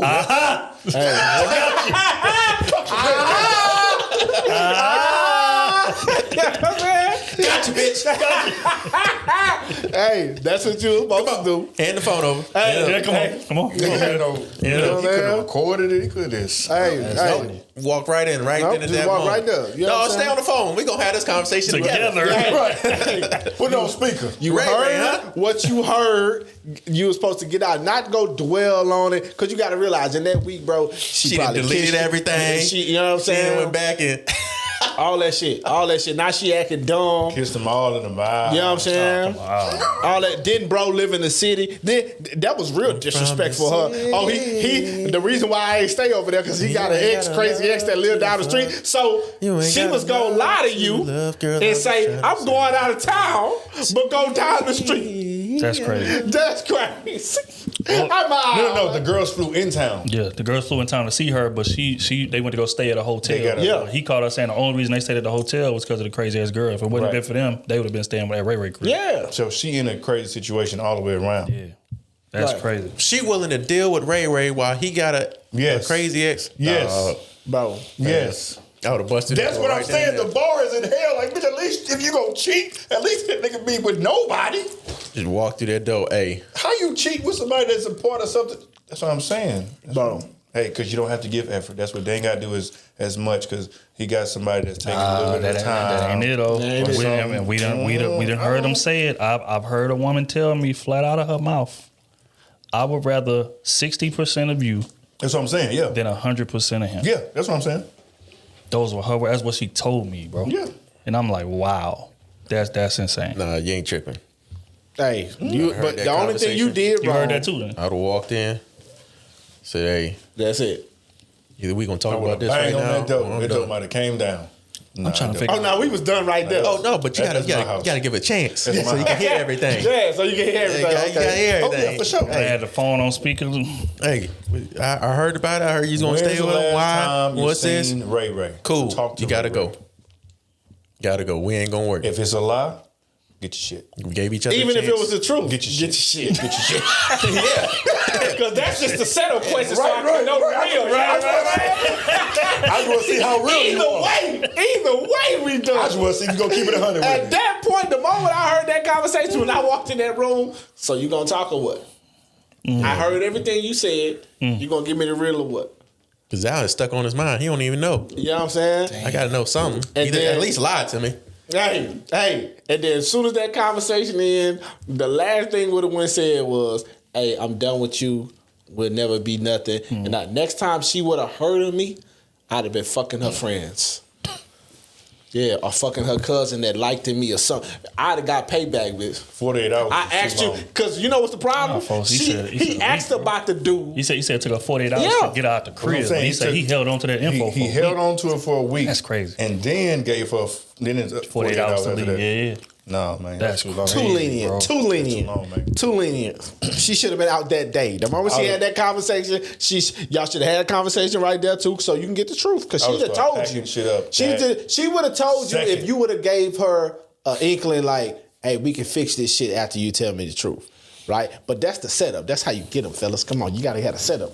The moment you set her up like that and she tell you the truth, or she tell you some bullshit, she tell you some bullshit to try to get off, she either gonna tell you a piece of the truth just to get you off. I was feeling some type of way. You know how they do, start crying and shit. What she did on You know how they do. She did on there. Or if she just blunt and gonna drag her nuts and tell the truth on you, either way it's done. Either way. Because your insecurities are now activated. The dude live in the city. She all on Ray Ray. She been bouncing on Ray Ray as you been at work. That's just how it go. And she worked from home. She worked from home. He been in your room. He was in your room. I bet. Fam, don't listen to this, dog. Nah, they gonna drive me crazy now. Hey, dog. nigga live in the city, man. She work from home. Y'all doing too much, man. That's Y'all that's making a up fact. analogies, dog. in your room, Fam. I ain't going with that. I'ma slide on y'all. Y'all keep talking about my women like that. Yo, dude was in your bed, bro. I guarantee it, bro. I forgot all about the working from home part. Yes. You're right about that. I'm telling you, bro. That's mad disrespectful, bro. See, hey, They had to, bro. You did it wrong. Especially if he was deployed too, right? Yeah, he was deployed. 5 years. Come on, dog. Come on. He said he was in the military for 5 years. He ain't say he was deployed. Well, He wasn't, military and all that. he wasn't at home. I heard deployed. But he got to serve what that shit is duty. He got to be on the station for 24 hours. No, he don't. What branch he was in? I don't know what branch he's in, but if he's in the Air Force, you ain't got to do 24 Oh, okay. Well, if he was in the Navy or in the Marines, it's 24 hours. Yeah. I don't know about the Army and the Air Force, I ain't never did Air Force. 24-hour duty. You know what I'm saying? They should be 24 hours. 24-hour duty. They should be 24 hours. What I look like doing 24 hours? I hear you. But they should Dudley be 24 do hours. Not doing it.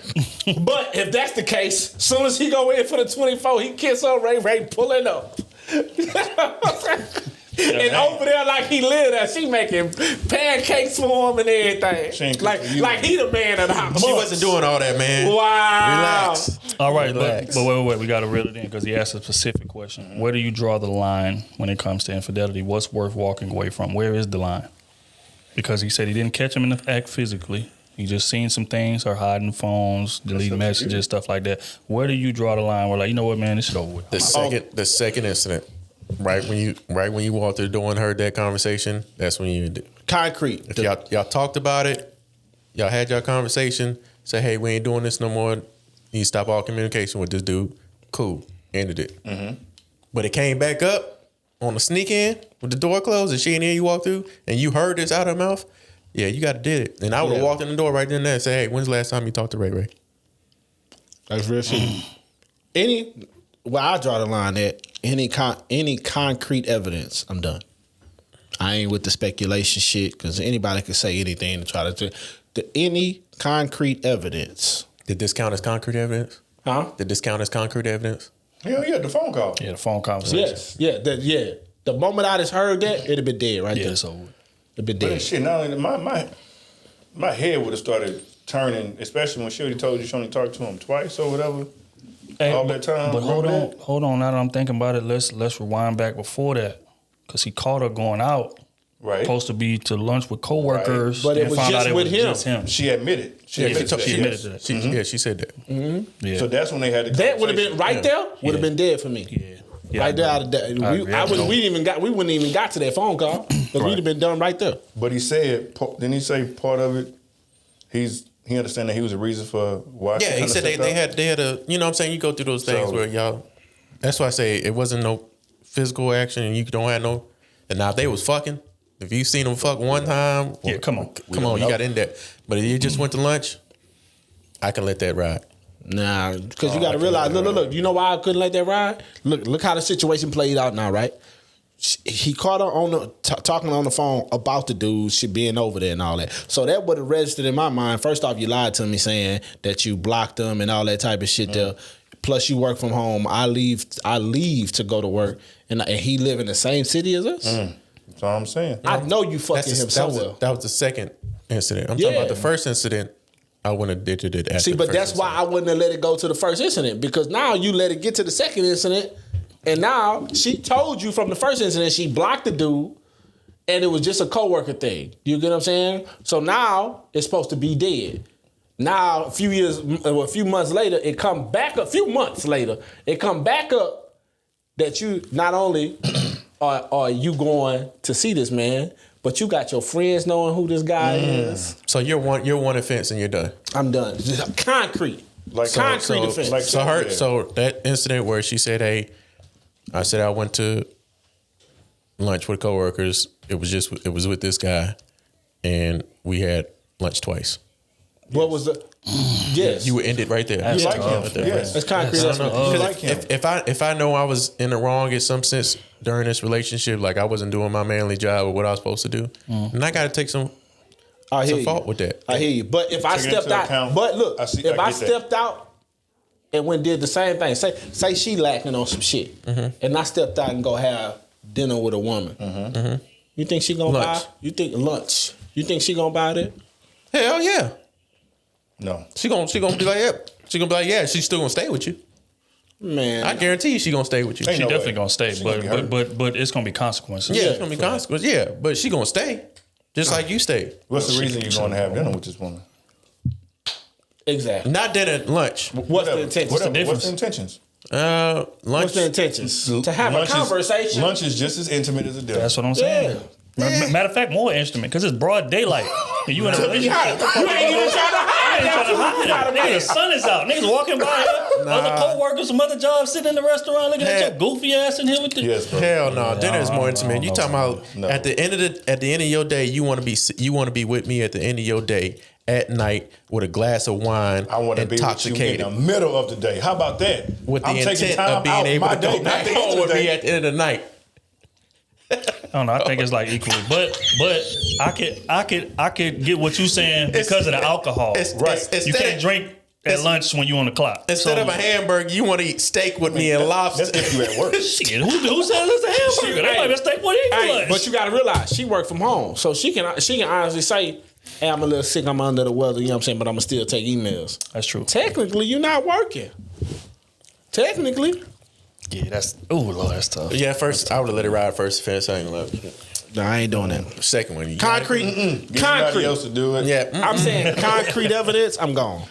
I ain't going off of speculation and all that shit. There, I ain't going off of secondhand information. You know what I'm saying? Like that.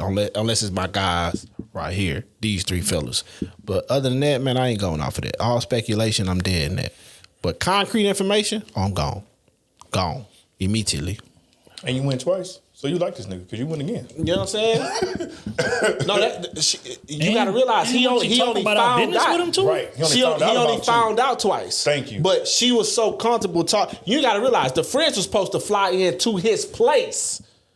Not to go to a hotel. The only reason why they didn't go because he had a crazy ex. So they know about him. Been talking to him. Damn. You know, all that type of shit. No, the thing was, this is what he said. He said they was on the phone, and she said Ray called her and asked her why they didn't fly to her stay with her place. That's true.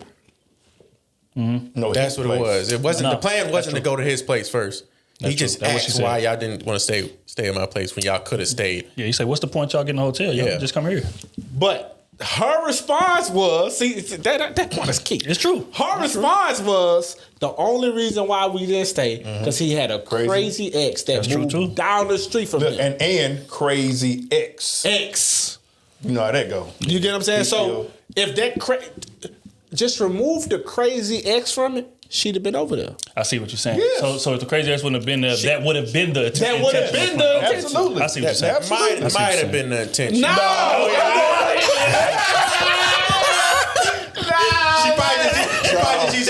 We going off logic. And she liked to do. She probably just said that just as a means to say, "Well, ex." Really, it was really because my man. I told my man I wasn't supposed to be talking to you or be around you. And I wouldn't be able to finagle that. Staying there, Kenny. Because I would have said some shit like that too.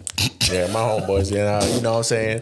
I told my girl I'm not supposed to be talking to you. So me having you and my boys fly over there wouldn't have been a good example. But to keep you in the loop because I like you a lot, I'm gonna blame it on the ex. The girls knew about the dude too. What? That's a lot of moving No, pieces. fool. Yes, that's a lot. If I honestly feel like the girl went down the street, they would have all flew in. You know what? I blame Otis. I'm telling you, out of all that, and she would have been talking, I'd have been processing. Oh, if she wouldn't have been there, y'all would have been there. Mm-hmm. Oh shit! So y'all been comfortable. The girls with didn't even plan that. They didn't even plan to fly there. The girls just planning to fly in for her birthday. That was it. Yeah, that was it. But again, she was planning her birthday. So if she said, hey, we all just gonna stay at Ray Ray crib. Ray Ray got a big ass house. We could all just stay over there. They would have said, all right, cool.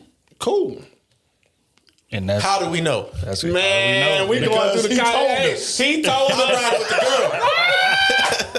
You should have been on your job and not let Ray Ray pull up on you like that. No, man, you did right by letting her go, fam. Two things can be true at once. Well, look here, man. It's been a hell of a podcast. Appreciate y'all tapping in with us, man. We're gonna wrap this thing up. Housekeeping. Krewseason.com, man. This beanie y'all see me wearing, they are now available on the website. Make sure y'all tap in. The sweaters, season sweaters, the black and the sandstone have been restocked. Y'all make sure that y'all go out there and tap into that. And then it's a bunch of other stuff on the site. T-shirts available. I'm selling my drawers, the ones I'm wearing right now. You gonna spray it with cologne? Oh my God!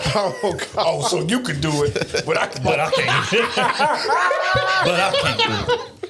Nah, but yeah, man, we appreciate y'all supporting, man. Salute to the Patreon. Salute to Crusader Nation, man. Numbers going up. You understand me? Market share going up. Even though we've been,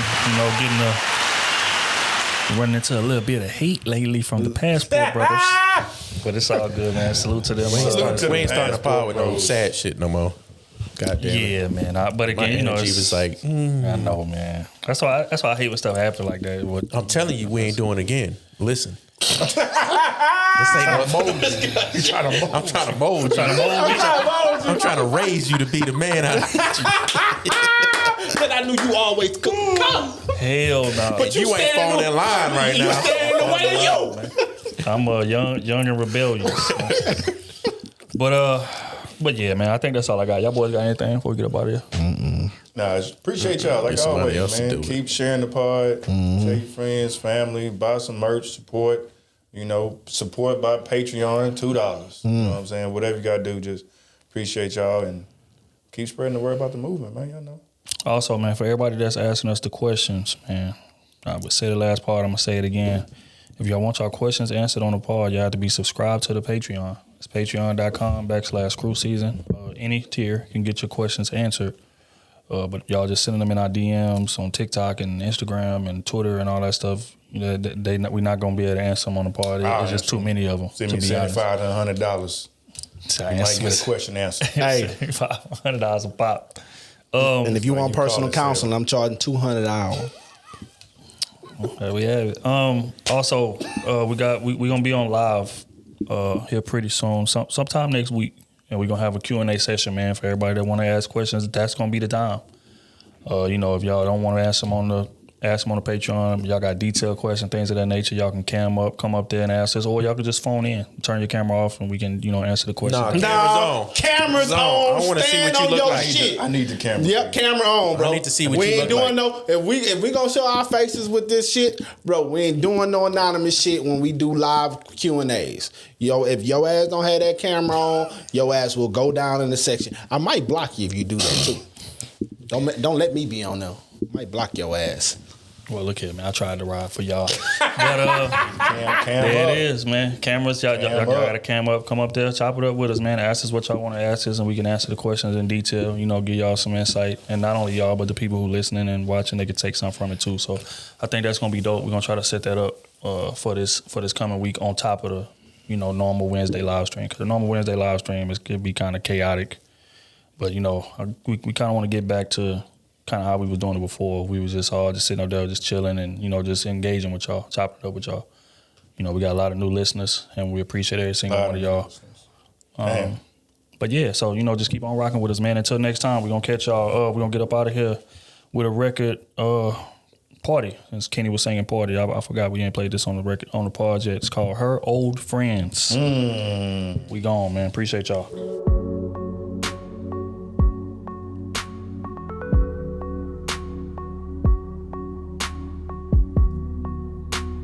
She was just there for the season.